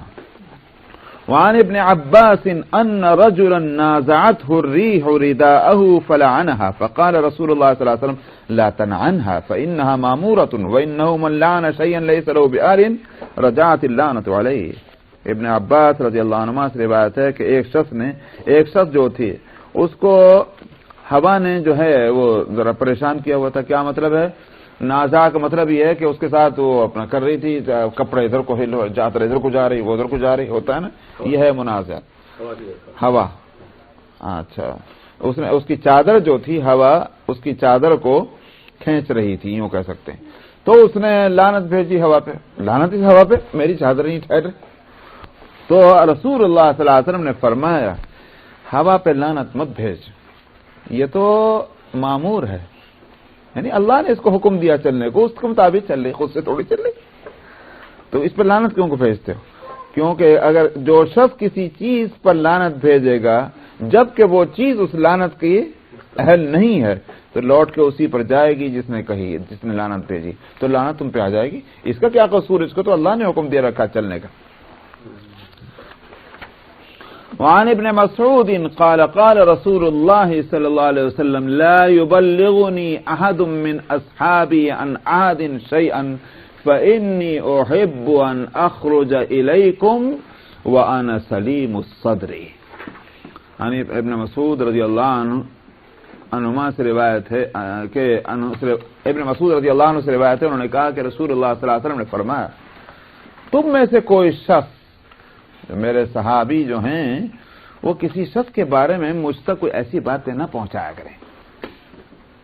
کیوں پہنچا؟ مطلب کیا ہوا؟ بھائی اس کی بات آگے کہہ دی، اس کی کہہ دی، اس کی لگائی بجھائی کر دی، یہ ساری باتیں آگے مجھ سے مت باتیں مجھ تک پہنچایا کرو۔ میں یہ چاہتا ہوں کہ میں تمہاری طرف نکل کے اس طرح آیا کروں کہ میرا سینہ بالکل صاف ہو، سمجھ آیا؟ میں ملوں تو اچھے، کیونکہ نبی کے اگر سینے میں، دل میں، دماغ میں کسی کی طرف سے کوئی برائی، تکدر، اس طرح کی کوئی چیز ہے، اس پر اللہ کی رحمت آئیں گی ادھر کیا ہے؟ بھائی نبی کا دل اگر سینے میں کسی کی طرف سے کوئی برائی آ گئی ہے، اس کی تو دنیا آخرت تباہ ہو گئی۔ اس واسطے آپ نے فرمایا۔ تو جب نبی کا مقام یہ ہے تو اللہ کے جو نیک بندے، نبی کے سچے متبعین اور جانشین ہیں، ان کے ساتھ بھی یہ تمام ہونا چاہیے۔ بہت غلط کرتے ہیں کہ صاحب جا کر کے دوسروں کی اس کی باتیں ان تک کہنا، نتیجہ اس کا کیا ہے کہ بھئی اب نبی تو نہیں ہے کہ ہم جو نبی کے لیے ہم کو ہدایتیں دی گئی ہیں تو اب صرف نبی نے چلو بھائی اب ہماری جان بچ گئی، اب ہم جس سے جو چاہے کہتے پھریں، بلکہ یہ کہ اس سے ادب ملتا ہے کہ دوسروں کے سینوں کو کسی کی طرف سے بے وجہ مقدر نہیں کیا جانا چاہیے۔ وعن عائشة قالت قلت للنبي صلى الله عليه وسلم حسبك من صفية كذا وكذا، تعني قصيرة، فقال لقد قلت كلمة لو مزج بها البحر لمزجته۔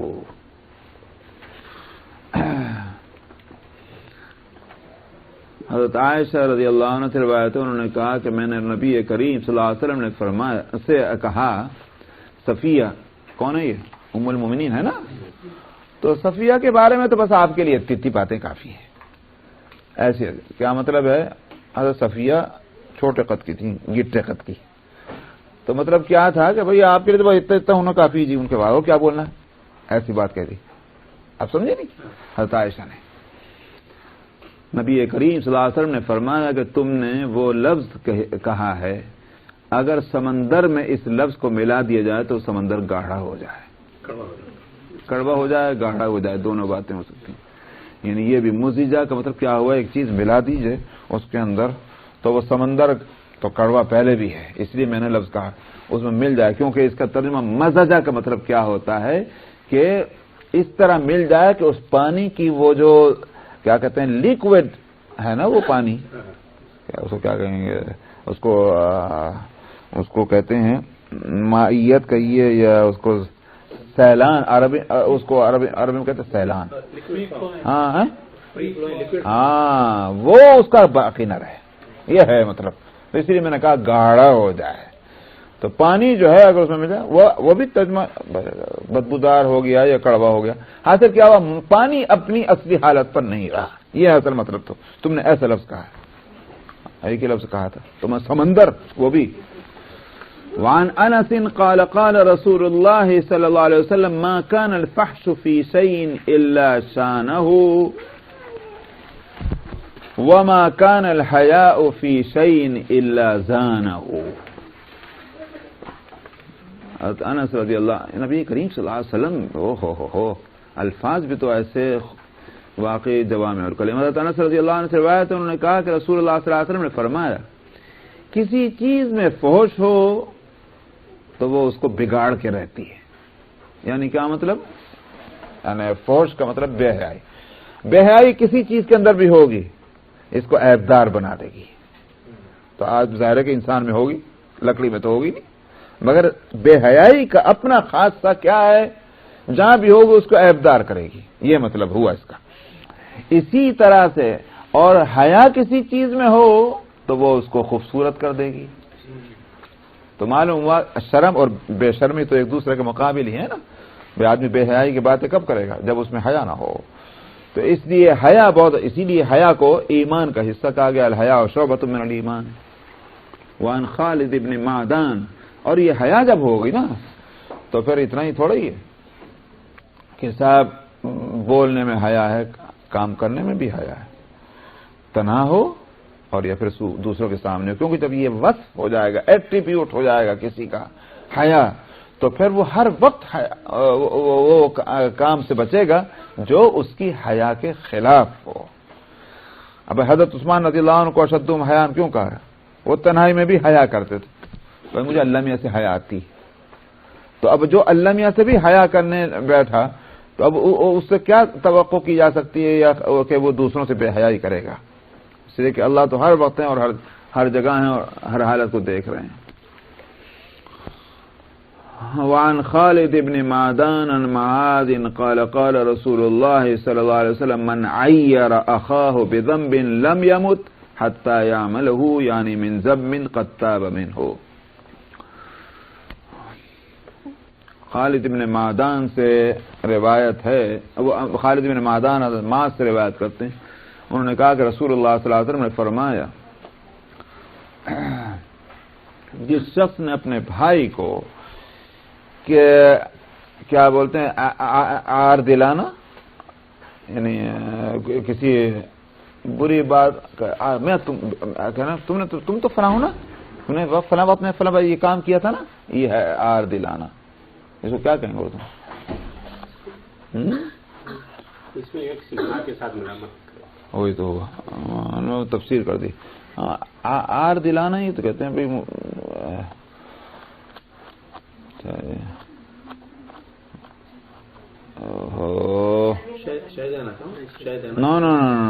شاید دینا اور چیز ہوتی ہے حضرت، شرمندہ کرنا، یہی کہہ سکتے ہیں. کسی شخص کو اگر کسی گناہ کی وجہ سے شرمندہ کرے کوئی اپنے بھائی کو، تو وہ شخص نہیں مرے گا جب تک کہ وہ خود وہ کام نہ کر لے. پھر دیکھا کیوں شرم دلاتے ہو اسے؟ ہاں اصلاح کے لیے شرم دلانا اچھی بات ہے، بدنام کرنے کے لیے نہیں. آر دلانے کا مطلب یہ ہوتا ہے. اس لیے میں وہ ترجمہ جو ہے وہ اس کے ساتھ قید لگانی پڑے گی. کسی کو شرمندہ کرنے کا مطلب کیا ہوا؟ بدنام کرنے کے لیے. ہاں وہی مطلب وہی ہے. اور ایک صورت کیا ہے بھائی، آپ اس کی اصلاح مثال کے طور پر آپ کی اولاد ہے، آپ کے چھوٹے بھائی ہیں، بچے ہیں، جو بھی ہیں، جو شاگرد ہے، اس کو شرم دلانا، میاں تم کو شرم نہیں آئی اتنے لوگوں کے اندر تم نے یہ حرکت کی، تو اصلاح کے واسطے ہے. لیکن کسی کو بدنام کرنے کے لیے، اس کو ہلکا بنانے کے واسطے تم، اس کا مطلب کیا ہوا؟ تم اپنے کو بہت اونچا سمجھ رہے ہو، تو پھر اس کی سزا ہی ملے گی، تم سے خود وہی کام ہوگا. یہ یعنی وہ گناہ کہ جس سے وہ شخص توبہ کر چکا ہے، جب توبہ کر چکا تو پھر اس کو شرم کیوں دلا رہے ہو؟ یہ مطلب. اچھا صاحب. وعن واصل قال قال رسول اللہ صلی اللہ علیہ وسلم لا تظہر الشماتة لأخیک فیرحمہ اللہ ویبتلیک. بات الفاظ کی بات ہے. یہ فرمایا رسول اللہ صلی اللہ علیہ وسلم نے کہ تم اپنے کسی بھائی کے برائی کو تم ظاہر مت کرو، اس کی برائی کو، ہے نا، کیونکہ اللہ اس پر تو رحم فرما دے گا مگر تمہیں مبتلا کر سکے گا، تم اس میں مبتلا ہو جاؤ گے اس برائی میں، تو کیوں تم اس کی برائیوں کو ظاہر کر رہے ہو اور اس پر خوشیاں منا رہے ہو؟ ایسا مت کرو. وعن عائشہ قالت قال النبی صلی اللہ علیہ وسلم. یہاں بھائی سے مراد سگا بھائی نہیں ہے، انسانی بھائی ہے. وعن عائشہ قالت قال النبی صلی اللہ علیہ وسلم ما احب انی حکیت احدا، انی حکیت احدا، حکیت ہے حکیت ہے، چاہیے انی حکیت احدا، ہاں وان لی کذا، ہاں یہ ہو گیا وان لی کذا وکذا. حضرت عائشہ رضی اللہ عنہ سے روایت ہے، انہوں نے کہا کہ نبی کریم صلی اللہ علیہ وسلم نے فرمایا میں نہیں پسند کرتا اس بات کو کہ میں کسی آدمی کی سے کوئی بات کروں، کسی کا کوئی واقعہ سناؤں اور میرے ساتھ خود ایسے، میرے اندر خود ایسی باتیں ہوں، تو میں دوسرے کی بات کیوں سناؤں جب میرے اندر خود موجود ہے؟ تو اس کا مطلب کیا ہوا؟ میں پہلے اپنے کو جھانک کے دیکھ لو بھائی. اپنے کو جو جھانکے گا، اپنے کو جو دیکھے گا، اس کو فرصت ہی نہیں ملنے کی اس بات سے کہ وہ دوسروں کے قصے کہانیاں سناتے پھرے. وعن جندب قال جاء اعرابی فاناخ راحلته ثم عقلها ثم دخل المسجد فصلى خلف رسول الله صلى الله عليه وسلم فلما سلم اتى راحلته فاطلقها ثم ركب ثم نادى اللهم ارحمني ومحمدا ولا تشرك في رحمتنا احدا فقال رسول الله صلى الله عليه وسلم اتقولون هو اضل ام بعيره الم تسمعوا الى ما قال قالوا بلى. حضرت جندب سے روایت ہے کہ گاؤں والا جو ہے وہ آیا اور اس نے اپنی سواری بٹھائی. اناخا اصل میں خاص طور پر اونٹ کے لیے کہتے ہیں، اونٹ کے بٹھانے کو. اس کا بیٹھنا بھی تو الگ ہی طرح کا ہو اونٹ کا، تو اس کو بخ بخ کہہ کے اس کو بٹھاتے ہیں اونٹ کو، وہ ہے اناخا. تو فاناخ راحلتہ، اپنے سواری کو اس نے بٹھایا، پھر اس کو باندھ دیا، پھر مسجد میں آیا اور رسول اللہ صلی اللہ علیہ وسلم کے پیچھے اس نے نماز پڑھی، سلام پھیرا اور اپنی سواری پہ آیا، اس کو کھولا اور سوار ہو کے اور اس نے پکار کے کہا اے اللہ بس میرے اوپر اور محمد پہ رحم کر دیجئے، ہمارے اور اس میں کسی کو اور کو شریک مت کیجیے.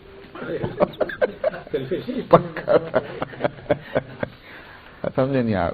یہ اس نے کہا اپنے ہماری اس مہربانی میں کسی اور کو مت شریک کیجیے. رسول اللہ صلی اللہ علیہ وسلم نے فرمایا کیا کہتے ہو تم؟ لوگوں سے کہا یہ زیادہ بھٹکا ہوا ہے، یہ اس کا اونٹ جو ہے وہ زیادہ بھٹکا ہوا ہے. آپ نے بھی تو گاؤں والی بات کہی، میں اس کا اونٹ جو ہے وہ زیادہ ہے بھٹکنے والا کہ یہ ہے. اس نے ایسی بات کہی، بتائیے اس کو اللہ کی رحمت کو کیوں تک کرتا ہے؟ تو اللہ میاں کی رحمت کے لیے دعا کرو، یوں تھوڑی کسی اور کو نہیں بس مجھے ہی ملے. تو یہ کیسی بات ہوئی؟ اس سے آپ نے روکا. چلیے صاحب یہاں تک تو پہنچ گیا، انشاءاللہ پھر باقی آئیں گے. بس الرحمن الرحیم. عن انس قال قال رسول اللہ صلی اللہ علیہ وسلم اذا مدح الفاسق غضب الرب تبارک تعالی واهتز له العرش.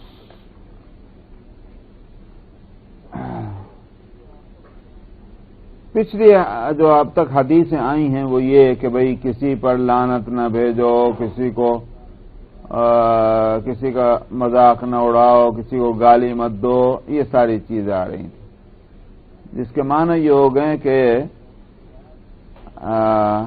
جو ہم کو ہدایت ملی وہ یہ کہ بھئی اکرام ہونا چاہیے دوسروں کا،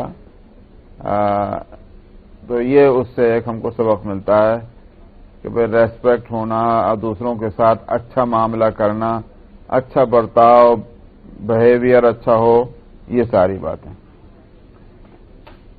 لیکن یہاں اس حدیث سے ایک دوسری بات بھی سامنے آئی۔ حضرت انس رضی اللہ عنہ سے روایت ہے کہ انہوں نے کہا کہ رسول اللہ صلی اللہ علیہ وسلم نے فرمایا جب فاسق کی تعریف کی جاتی ہے تو اللہ سبحانہ و تعالی کا غضب اور غصہ اللہ غصے ہوتے ہیں، اور اس کی وجہ سے عرش جو ہے وہ بھی ہلنے لگتا ہے۔ تو فاسق جو ہے کس کو کہتے ہیں؟ پہلی بات تو یہ ہے، فاسق کہتے ہیں اس کو کہ جن کو گناہ کبیرہ کہا گیا ہے شریعت میں، ان کو وہ علل اعلان کرے، یہ ہے فاسق۔ ورنہ انسان سے گناہ ہو اور دوسرے سے وہ چھپائے، دوسروں کے سامنے وہ اس کا ظاہر نہیں ہو رہا ہے، ایسے آدمی کو فاسق کہیں گے۔ تو ورنہ تو گناہ تو بہت ہر ایک سے ہوتا ہے، کون آدمی ہے دنیا میں جو یوں کہہ دے کہ بالکل معصوم ہے، پاک صاف ہے، کوئی گناہ نہیں ہوا، اور تو ورنہ تو ہر ایک کو پھر فاسق ہی کہتے پھریں گے۔ تو فاسق فسق الگ چیز ہے، فسق سے فاسق بنے گا۔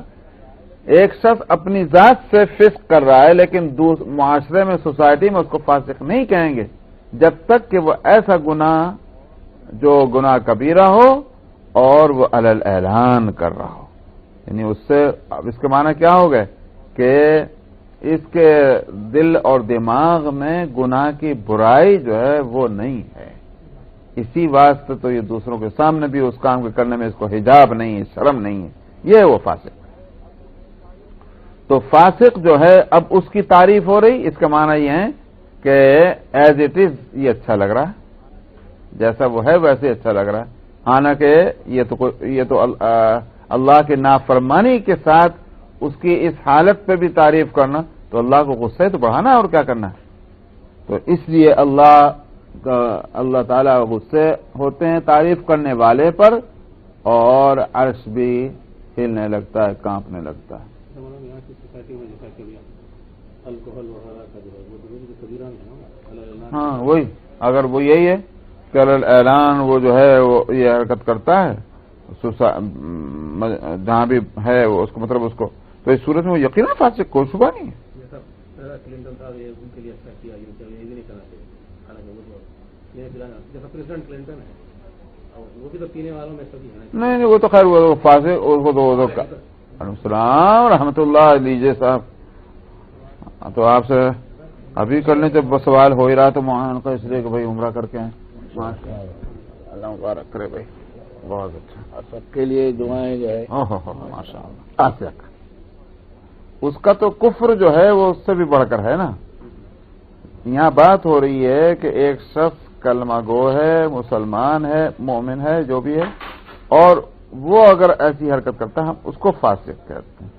قرآن پاک میں تو لفظ فسق اور فاسق استعمال ہوا ہے کافروں کے لیے بھی، تو وہ تو ہیں ہی بڑے فاسق، لیکن آگے چل کر کے فقہ کے اندر کافر اور مشرک اور منافق یہ الفاظ الگ ہو گئے، اور فاسق کا لفظ بولا جاتا ہے اس مومن کے لیے جو گناہ کبیرہ اعلان کرتا ہے۔ سمجھے نہیں آپ؟ یہ بات ہے۔ فاجر بھی اسی کو کہیں گے، دونوں فاجر اور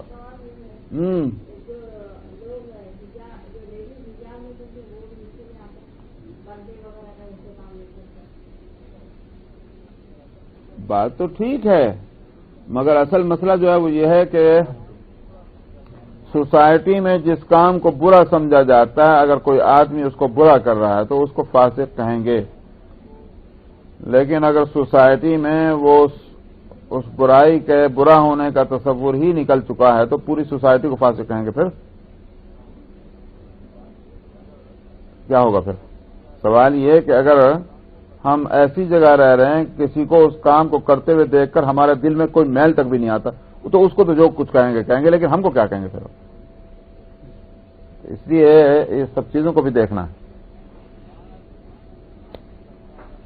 وعن ابی امامۃ قال قال رسول اللہ صلی اللہ علیہ وسلم يطبع المؤمن على الخلال كلها الا الخيانة يطبع المؤمن على الخلال كلها الا الخيانة والكذب۔ ابو امامہ رضی اللہ عنہ سے روایت ہے، انہوں نے کہا کہ رسول اللہ صلی اللہ علیہ وسلم نے فرمایا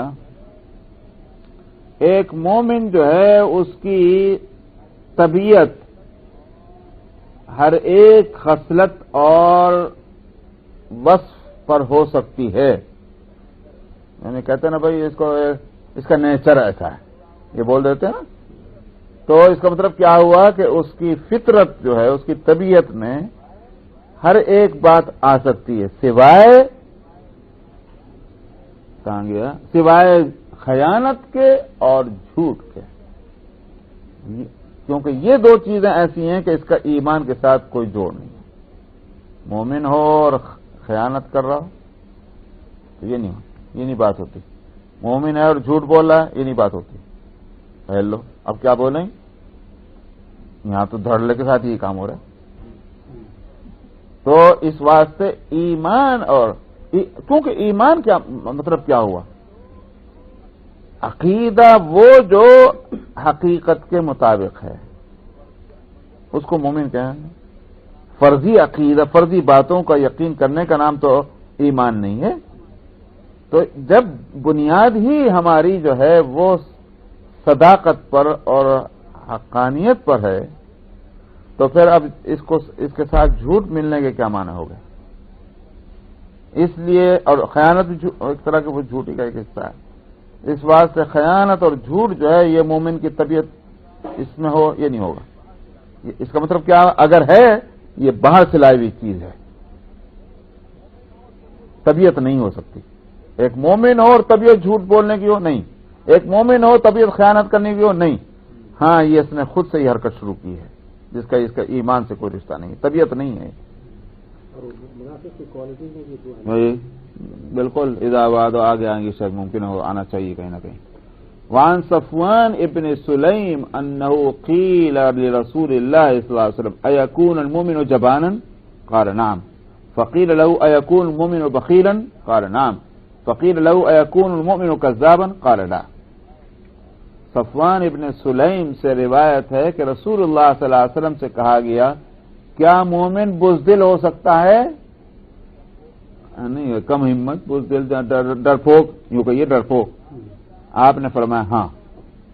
کہا گیا کیا مومن بخیل ہو سکتا ہے؟ آپ نے فرمایا ہاں۔ پھر کہا گیا کیا مومن جھوٹا ہو سکتا ہے؟ آپ نے فرمایا نہیں۔ دیکھیے یار، کیونکہ طبیعتیں ہو سکتی ہیں کہ ایک آدمی میں کنجوسی ہے طبیعی لحاظ سے، ایک آدمی میں ڈر بیٹھا ہوا ہے طبیعی لحاظ سے، بہت ڈرپوک ہے، یہ ہو سکتا ہے سب۔ لیکن جھوٹ جو ہے یہ طبیعت میں نہیں ہو سکتی، یہ تو انسان جو ہے وہ یا تو اپنے مزاج عادت بنا لیتا ہے، خود بناتا ہے، بنی ہوئی عادت نہیں ہوتی ہے کہ صاحب جھوٹ بولنے کی عادت بنی ہوئی ہے پہلے سے، ایسا نہیں۔ وعن صفوان ابن سلیم انه قیل لرسول اللہ صلی اللہ علیہ وسلم ايكون المؤمن یہ پڑھ لیا نا۔ وعن ابن مسعود قال ان الشيطان لا يتمثل في صورة الرجل فياتي القوم فيحدثهم بالحديث من الكذب فيتفرقون فيقول الرجل منهم سمعت رجلا اعرف وجهه ولا ادري ما اسمه يحدث۔ ابن مسعود رضی اللہ عنہ سے روایت ہے کہ انہوں نے کہا، تو اس کا مطلب یہ ہوا کہ یہ حدیث موقوف ہے کیونکہ ان کی روایت ہے، آپ کی طرف منسوب نہیں کر رہے ہیں، کہ انہوں نے کہا کہ شیطان جو ہے وہ آدمی کی صورت میں متمثل ہوتا ہے، متمثل آدمی کی شکل اختیار کرتا ہے، لوگوں کے پاس آتا ہے، ان سے جھوٹی باتیں کرتا ہے۔ شیطان وہ آدمیوں کی شکل میں آ کر لوگوں کے پاس آ کے جھوٹی باتیں کرے گا، تو وہ لوگ اپنا ادھر ادھر منتشر ہو جاتے ہیں۔ پھر آدمی ان میں سے کہتا ہے میں نے ایک آدمی سے ایسی بات سنی ہے، میں اس کو چہرے سے جانتا ہوں لیکن میں نام نہیں جانتا وہ کون آدمی، وہ ایک بات ہی کہہ رہا تھا، اب جھوٹ پھیلا، سمجھا، اس نے اس سے کہا، اس نے اس سے کہا، اب جھوٹ پھیلا، یہ شیطان آیا تھا، شیطان نے جھوٹ پھیلا اس طرح، تو تاکہ جھوٹی روایتیں بیان ہونی شروع ہو جائیں کسی بات کے تعلق سے۔ وعن عمران ابن حطان قال اتيت ابا ذر فوجدته في المسجد محتبيا بكساء اسود وحده فقلت يا ابا ذر ما هذه الوحده؟ فقال سمعت رسول الله صلى الله عليه وسلم يقول الوحدة خير من جليس السوء والجليس الصالح خير من الوحدة واملاء الخير خير من السكوت والسكوت خير من املاء الشر۔ عمران ابن حطان سے روایت ہے، انہوں نے کہا کہ میں حضرت ابو ذر غفاری رضی اللہ عنہ کے پاس آیا تو میں نے ان کو مسجد میں ایک کالا کمبل لپیٹے ہوئے اکیلے بیٹھے دیکھا مسجد میں۔ میں نے کہا کہ ابو ذر یہ کیسی تنہائی ہے، یعنی مطلب کیوں تم اکیلے یہاں بیٹھے ہوئے ہو مسجد کے اندر اس طرح سے؟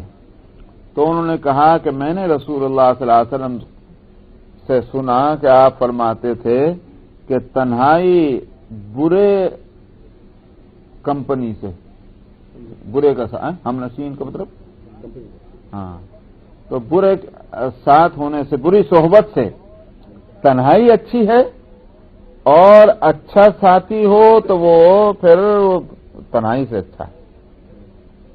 تو اچھا ساتھی خیر کا لفظ ہے، اس کا مطلب یہ ہے کہ بھلائی جس سے حاصل ہو، جس کی باتیں بھلی ہوں، سچائی، دین کی، صلاح کی، تقوی کی، یہ باتیں جو کرتا ہو، ایسا ساتھی تو ہو تو پھر تو تنہائی سے بھی اچھا ہے وہ۔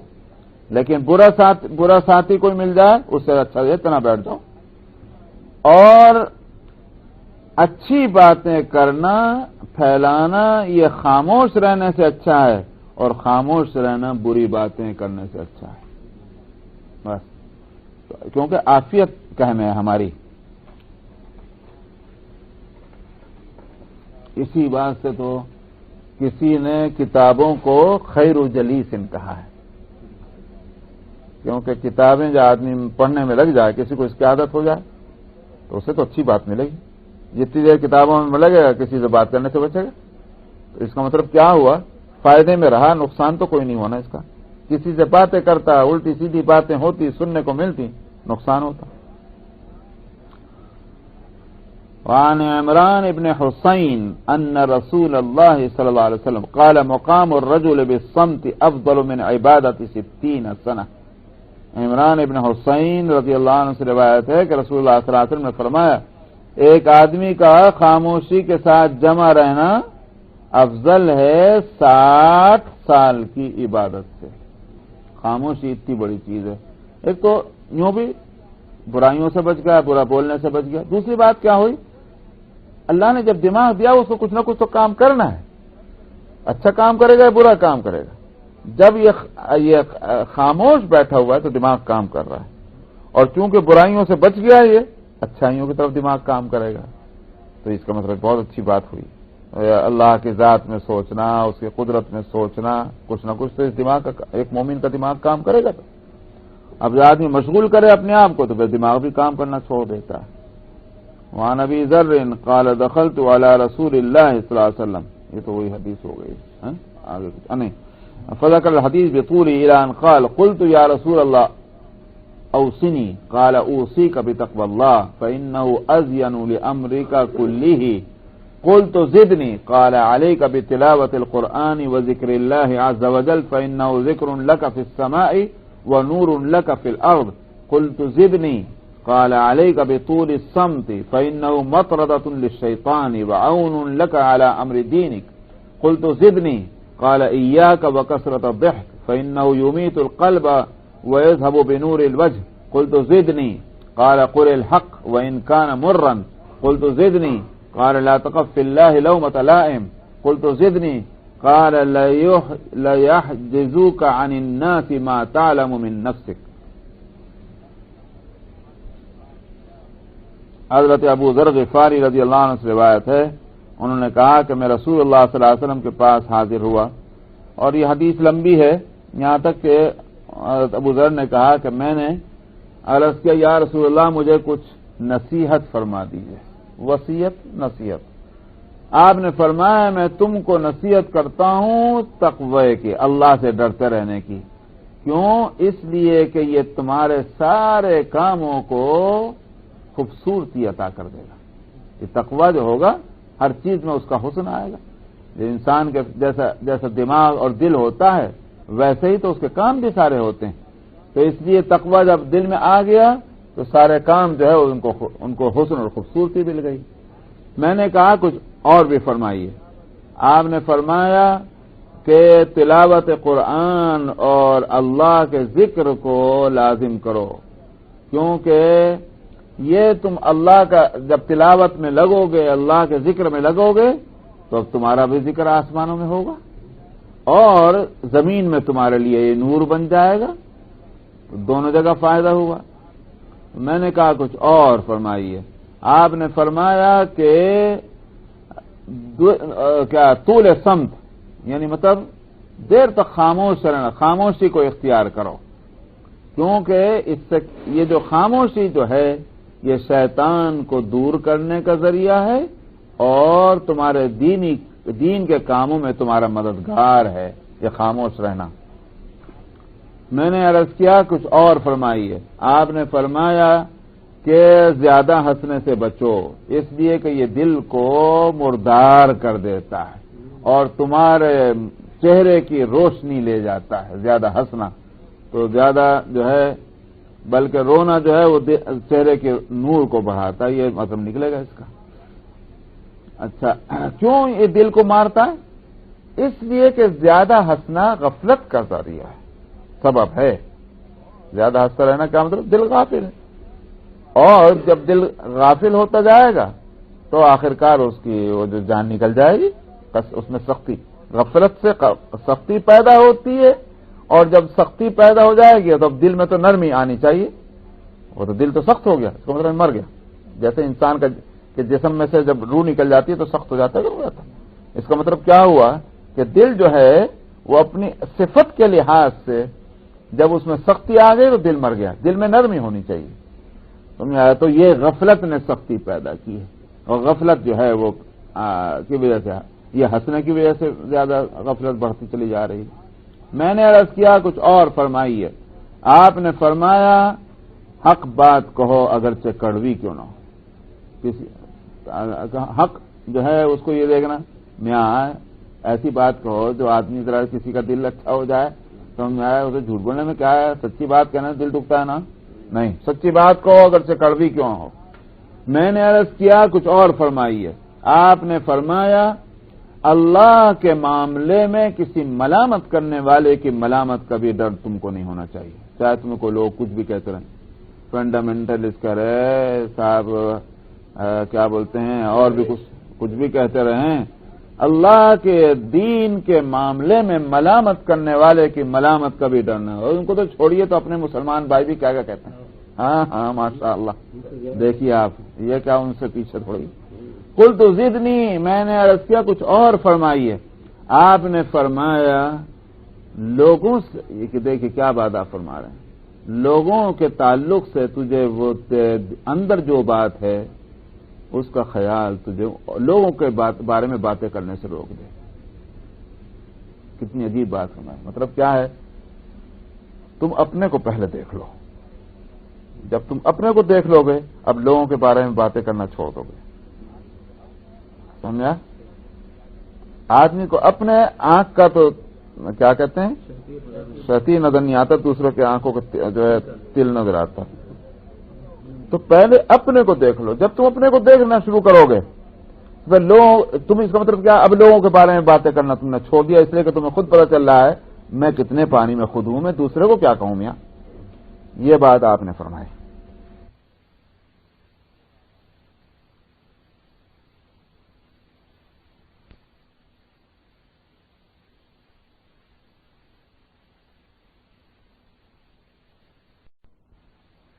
میں کتنے پانی میں خود ہوں، میں دوسرے کو کیا کہوں میاں؟ یہ بات آپ نے فرمائی. یہ ہیں آپ کی نصیحتیں، اور ظاہر ہے کہ ہماری نصیحت ہم تھوڑی تھے وہاں، یہ ابو ذر تھے. ہم تو علماء کے بزرگوں کی تقریریں وقت گزاری کو سن کے چل دیں. انہوں نے تو اس لیے تھا عمل کر کے دکھایا. پھر انہوں نے دیکھا نہیں تو وہ بیٹھے تھے مسجد میں تنہا. وعن انس عن رسول اللہ صلی اللہ علیہ وسلم قال یا ابا ذر الا ادلك على خصلتين هما اخف على الظهر واثقل في الميزان قال قلت بلى قال طول الصمت وحسن الخلق والذي نفسي بيده ما عمل الخلائق بمثلهما. حضرت انس سے روایت ہے کہ وہ رسول اللہ صلی اللہ علیہ وسلم سے بیان کرتے ہیں کہ آپ نے فرمایا اے ابو ذر، میں تجھے دو ایسی باتیں نہ بتلا دوں کہ جن کا اٹھانا تو بہت ہلکا ہو لیکن وہ ترازو میں بڑی بھاری ہوں گی. جو کہاں آخرت میں، جس میں اعمال تولے جائیں گے. آپ نے حضرت ابو ذر نے عرض کیا، میں نے عرض کیا کیوں نہیں یا رسول اللہ فرمائیے. آپ نے فرمایا لمبی خاموشی، ایک تو یہ، اور دوسرا حسن خلق، اچھا اخلاق. ملو تو اچھی طرح ملو اور خاموش نہیں تو خاموش ہو. اور آپ نے فرمایا قسم ہے اس ذات کی جس کے قبضے میں میری جان ہے کہ گویا مخلوقات نے ان جیسا کام کوئی دوسرا نہیں کیا. مطلب کیا؟ سب سے اعلیٰ کام لوگوں کے کرنے کے یہی ہیں، اس سے بہتر کوئی کام نہیں. وعن عائشہ، اوہو یہ حدیث کتنی زبردست ہے. وعن عائشہ قالت مر النبی صلی اللہ علیہ وسلم بأبی بکر وهو يلعن بعد رقیقه فالتفت الیہ فقال لعانین وصدیقین کلا ورب الكعبہ فاتق ابو بکر یومئذ بعد رقیقه ثم جاء الى النبی صلی اللہ علیہ وسلم فقال لا اعود. اللہ اکبر. حضرت عائشہ رضی اللہ عنہا سے روایت ہے، انہوں نے کہا نبی کریم صلی اللہ علیہ وسلم کا گزر ہوا ابو بکر کے ان کے پاس سے، سامنے سے. وہ اپنے غلاموں میں سے کسی غلام پر لعنت کر رہے تھے، کسی بات کے اوپر اس کو لعن طعن کر رہے تھے اپنے غلاموں میں سے کسی غلام پر. کون؟ حضرت ابو بکر. آپ نے ان کی طرف کو توجہ فرمایا. آپ نے فرمایا لعانین و صدیقین، صدیق بھی ہوں اور لعنت بھی بھیجتے ہوں.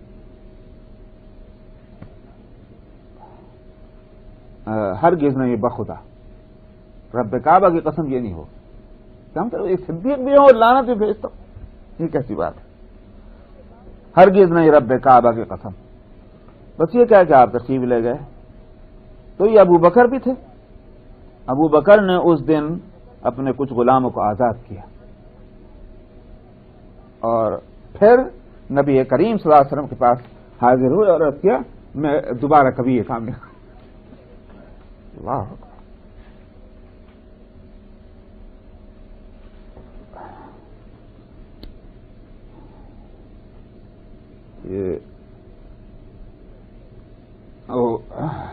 یہ حضرات ویسے ہی نہیں بنے واقعی.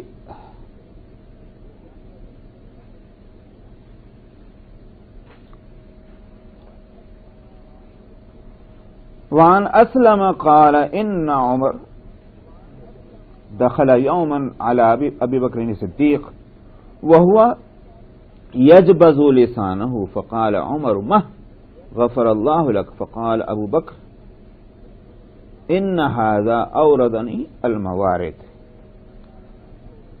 اسلم جو یہ ان کے غلام ہیں حضرت عمر رضی اللہ عنہ کے، وہ ان سے روایت ہے کہ حضرت عمر رضی اللہ عنہ ایک دن سے ابو بکر صدیق رضی اللہ عنہ کے پاس آئے. وہ اپنی زبان پکڑ پکڑ کے کھینچ رہے تھے. تو حضرت عمر نے کہا اجر رکو تو صحیح، اللہ آپ کو بخشے. مطلب کیا کام کر رہے ہو، اپنی زبان پکڑ کھینچ رہے ہو، رکو رکو رکو.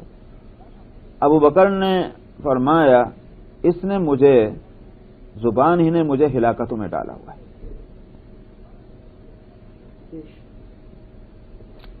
اللہ اکبر. چلیے قال لما مات رسول الله صلى الله عليه وسلم وجاء ابا بكر مال من قبل العلا ابن الحضرمي فقال ابو بكر من كان له على النبي صلى الله عليه وسلم دين او كانت له قبله عدة فليأتنا. قال جابر فقلت وعدني رسول الله صلى الله عليه وسلم ان يعطيني هكذا وهكذا وهكذا فبسط يديه 3 مرات. قال جابر فحصي لي حصية فعددتها فإذا هي 500 وقال خذ مثليها.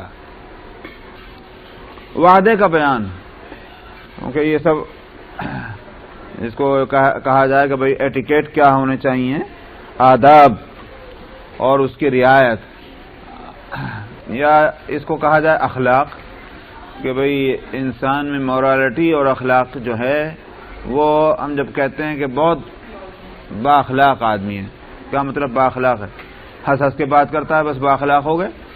دیکھنا یہ ہے کہ یہ اوصاف اس کے اندر ہیں کہ نہیں، کہ بات کرے تو سچی اور وعدہ کرے تو پورا کرے، امانت ہے تو خیانت نہیں کرے، یہ اصل اخلاق ہے. ہنس کے بولنا تو اس کا ایک وقتی بات ہے. تو وعدہ بھی اسی میں ہے.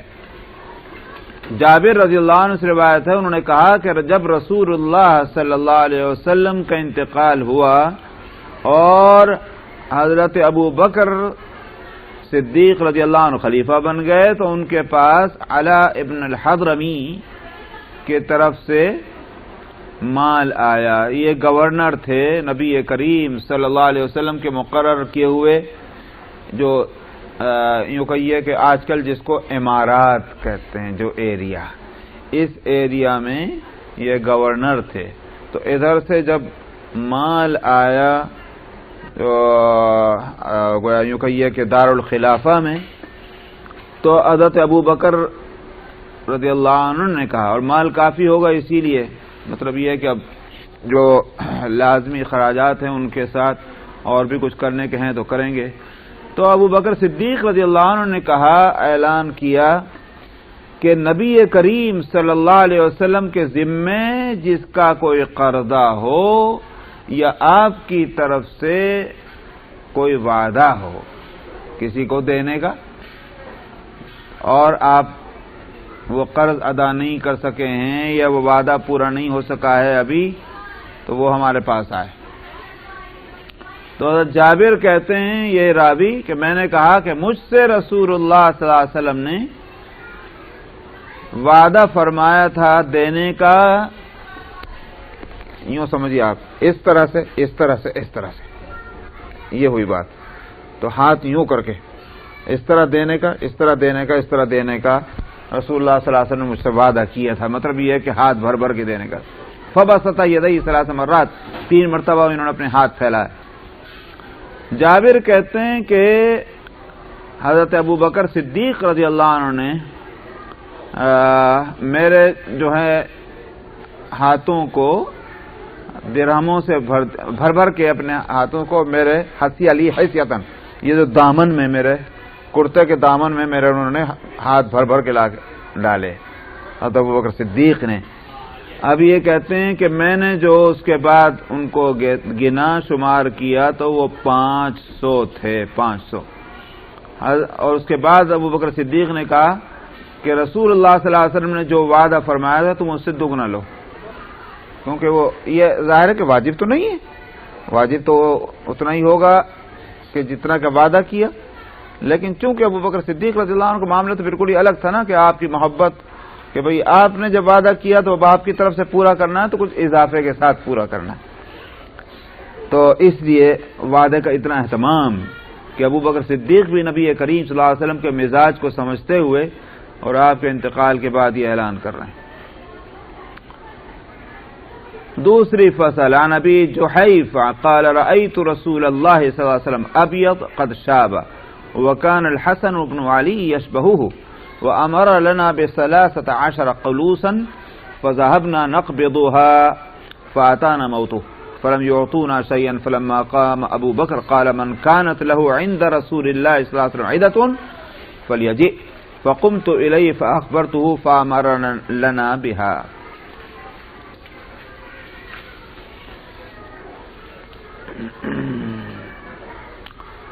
ابو جحیفہ کہتے ہیں کہ میں نے رسول اللہ صلی اللہ علیہ وسلم کو دیکھا، سفید بڑھاپا آ گیا تھا. یعنی سفید کا مطلب کیا ہوا؟ بال سفید ہونے لگے.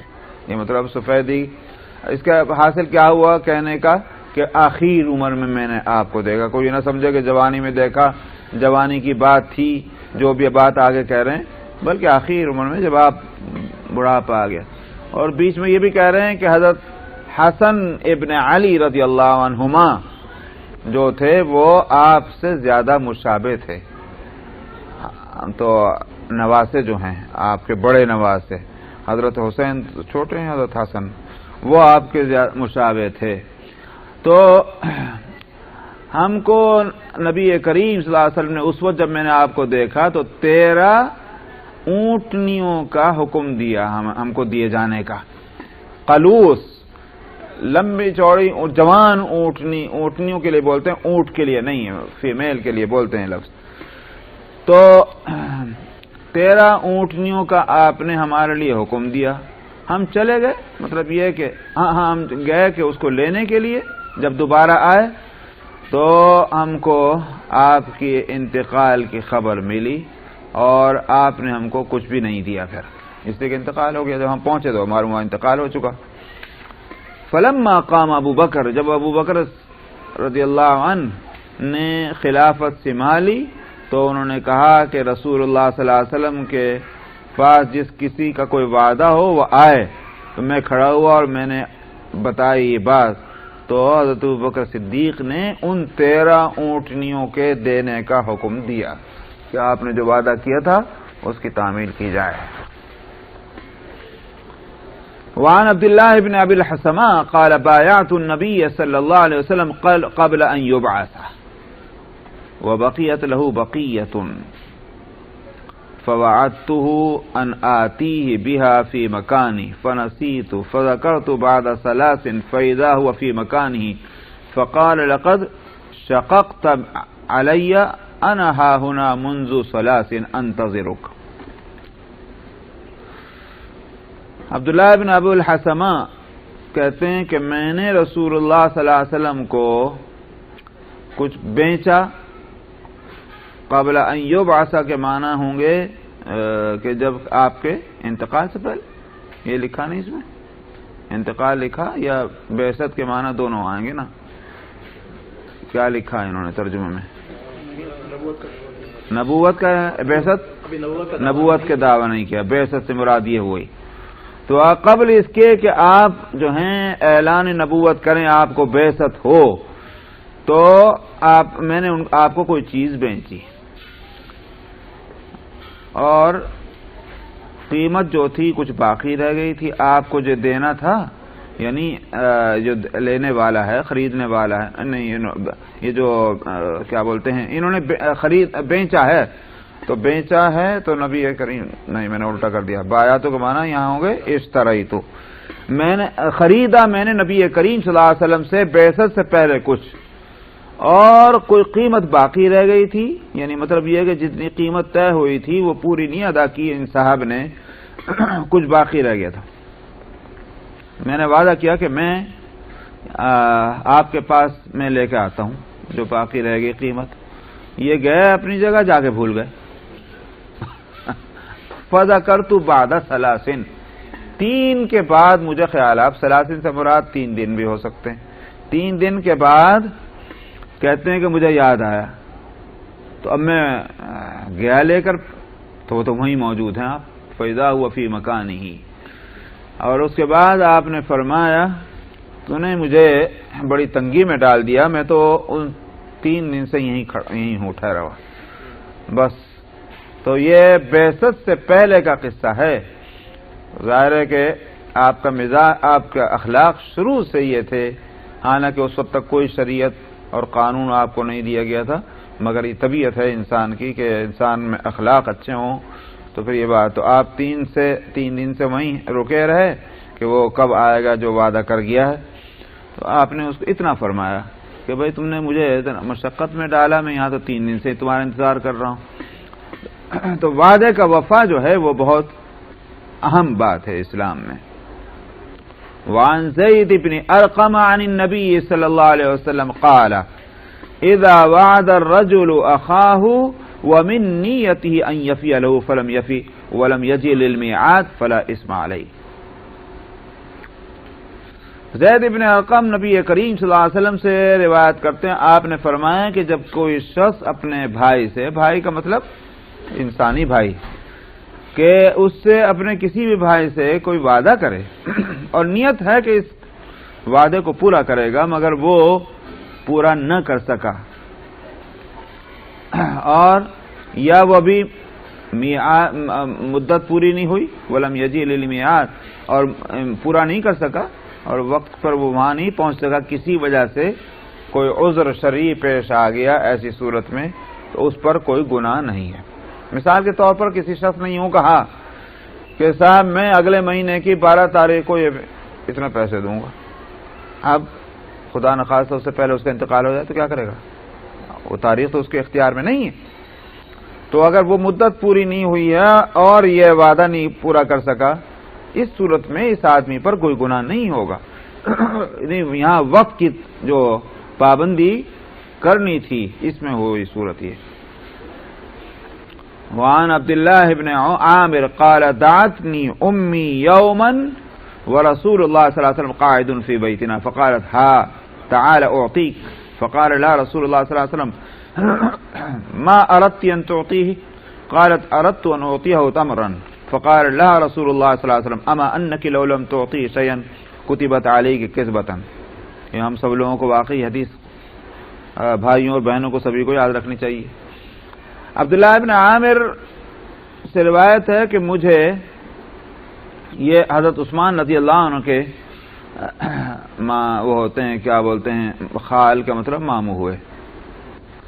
تو کہتے ہیں کہ مجھے میری اماں نے ایک دن بلایا، رسول اللہ صلی اللہ علیہ وسلم ہمارے گھر میں تشریف رکھتے تھے. تو میری اماں نے بلا کے مجھے کہا یہاں میں تجھے ایک چیز دوں گی. اور تو کہہ دیتی نا بچے کو بھائی ہاں یہاں ایک چیز دوں گی تجھے. تو مجھے یوں کہہ کے بلایا میری ماں نے. رسول اللہ صلی اللہ علیہ وسلم نے ان سے کہا، ان کی والدہ سے، تم نے اس کو کیا دینے کا ارادہ کیا ہے؟ یعنی مطلب یہ ہے کہ تم جو بلا رہی ہو میں ایک چیز دوں گی، کیا دو گی تم اس کو؟ تو انہوں نے کہا کہ میں اس کو کھجور دے دوں گی. یہ ہے میرا. آپ نے فرمایا کہ اگر تم اس کو کچھ نہ دیتی تو پھر یہ جھوٹ ہو جاتا. اور ہم کتنی بات کرتے بچے کو بہلانے کے لیے، ہمیں بہلانا ہے بچے کو، میاں کوئی ہم کو جھوٹ کے بولنے سے بول رہے تھے. تو جھوٹ کا مطلب کیا ہوا کہ جب تک کہ کوئی بڑے آدمی سے نہ بڑی بات میں کوئی جھوٹ نہ بولے جب تک جھوٹ سمجھتا ہی نہیں. تو جھوٹ ہے، چھوٹی بات میں بول رہا ہے یا بڑی بات میں بول رہا ہے. تو بڑی بات میں جھوٹ بولیں گے تو جس کے لیے جھوٹ بول رہا ہے اس کو زیادہ نقصان ہوگا، لیکن اللہ کے نزدیک تو جرم میں یکسانیت ہو گئی. یہ آپ نے فرمایا. الفصل الثالث عن زید بن ارقم ان رسول اللہ صلی اللہ علیہ وسلم قال من وعد رجلا فلم يأتي احدهما الى وقت الصلاة وذهب الذي جاء ليصلي فلا اسم عليه. زید بن ارقم کہتے ہیں کہ رسول اللہ صلی اللہ علیہ وسلم نے فرمایا اگر کسی شخص نے کسی آدمی سے کوئی وعدہ کیا، اب ان میں سے ایک آدمی نہیں آیا نماز کے وقت تک جہاں آنا تھا، اور یہ جو آدمی آ چکا انتظار میں ہے وہ نماز پڑھنے چلا گیا کیونکہ نماز کا وقت آ گیا، اس پر کوئی گناہ نہیں اس لیے کہ نماز پڑھنے گیا. یہ تو انتظار کر رہا تھا، وہ ہی نہیں آیا، دیر اس نے کر دی تو ابھی تو نماز پڑھنے تو جائے گا. یہ تو نہیں کہ نماز چھوڑ کے کسی کا انتظار کریں گے. معلوم ہوا کہ اللہ کی اطاعت جو ہے اسی کے واسطے تو رکنا تھا، اور اب اللہ کا حکم کیا ہے کہ نماز کا وقت آ گیا نماز پڑھنی، تو اپنا فرض تو ادا کریں گے جا کر کے. اس میں کوئی گناہ نہیں ہوگا اس صورت میں. بس یہ کرنا ایک ہوتا ہے مذاق اڑانا، سخریہ مذاق اڑانا ہے جو غلط ہے، اور مذاق کرنا وہ مزاح ہے جس سے تکلیف نہ ہو کسی کو. الفصل الاول عن انس قال ان كان النبي صلى الله عليه وسلم ليخالطنا حتى يقول لاخ لي صغير یا ابا عمیر ما فعل النغیر کان له نغیر یلعب به فمات فقال متفق علیہ۔ حضرت انس رضی اللہ عنہ سے روایت ہے کہ انہوں نے کہا کہ رسول اللہ صلی اللہ علیہ وسلم ہمارے ساتھ گھل مل جاتے تھے۔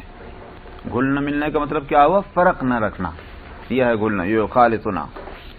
یہاں تک کہ میرا ایک چھوٹا بھائی تھا تو اس کو پکار کر آپ نے فرمایا، ویسے تو نام اس کا کبشہ تھا حضرت انس کے بھائی، لیکن ابو عمیر کنیت ہوگی، تو آپ نے فرمایا اے ابو عمیر یا ابا عمیر ما فعل النغیر، تو آپ نے وزن ملا کر ایک مذاق کیا اس کے ساتھ۔ نغیر اصل میں ایک چڑیا، لال اس کا سر، چھوٹی سی چونچ جیسے بلبل ہوتی، تو وہ تھی۔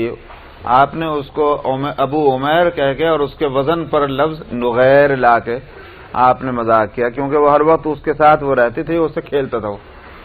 تو آپ نے فرمایا کیا ہوا؟ آج نغیر نہیں تمہارے ساتھ، تو اس کے لیے یا ابا عمیر ما فعل النغیر، مذاق آپ نے اس سے کیا۔ اس سے یہ معلوم ہوا کہ پرندہ جانور رکھنا قید کر کے، مقید کر کے، جس کو پالنا کہتے ہیں، اس میں کوئی حرج نہیں ہے، بشرطے کہ اس کو تکلیف نہ پہنچے، اگر وہ اس میں مطمئن رہے۔ تکلیف دے کر کسی جانور کو رکھنا وہ شرعاً درست نہیں ہے، جائز نہیں ہے۔ الفصل الثانی عن ابی ہریرہ قال قالوا یا رسول اللہ انک تداعبنا قال انی لا اقول الا حقا۔ ابو ہریرہ رضی اللہ عنہ سے روایت ہے، انہوں نے کہا کہ لوگوں نے عرض کیا، صحابہ نے، یا رسول اللہ آپ تو ہمارے ساتھ مذاق کرتے ہیں، کیونکہ مذاق جو ہے وہ سنجیدگی کے خلاف ہے، سنسیئرٹی کے، اور نبی کی ذات سے تو امید یہ کریں گے وہ ہر وقت تو سنسیئر ہی رہیں گے، سیریس۔ تو یہ سیریس جو ہیں، سیریسنس کے خلاف ہے مذاق کرنا، تو اس لیے کہا کہ آپ تو ہمارے ساتھ مذاق کرتے ہیں۔ اس پر آپ نے فرمایا کہ میں کوئی بات حق کے سوا نہیں کہتا، یعنی مطلب کیا ہوا؟ میری مذاق بھی کوئی حق کے خلاف تھوڑی ہوتی۔ تو اس کے معلوم ہوا کہ یہ مذاق بہت اچھی بات ہے جو دلیل ہے خوش طبعی کی۔ آدمی ہمیشہ عبوسن قمطریرہ ہی ہو، سمجھا، وہ غلط ہے۔ تو خوش طبع ہونا چاہیے، خوش طبعی سے آدمی کی طبیعت جو ہے وہ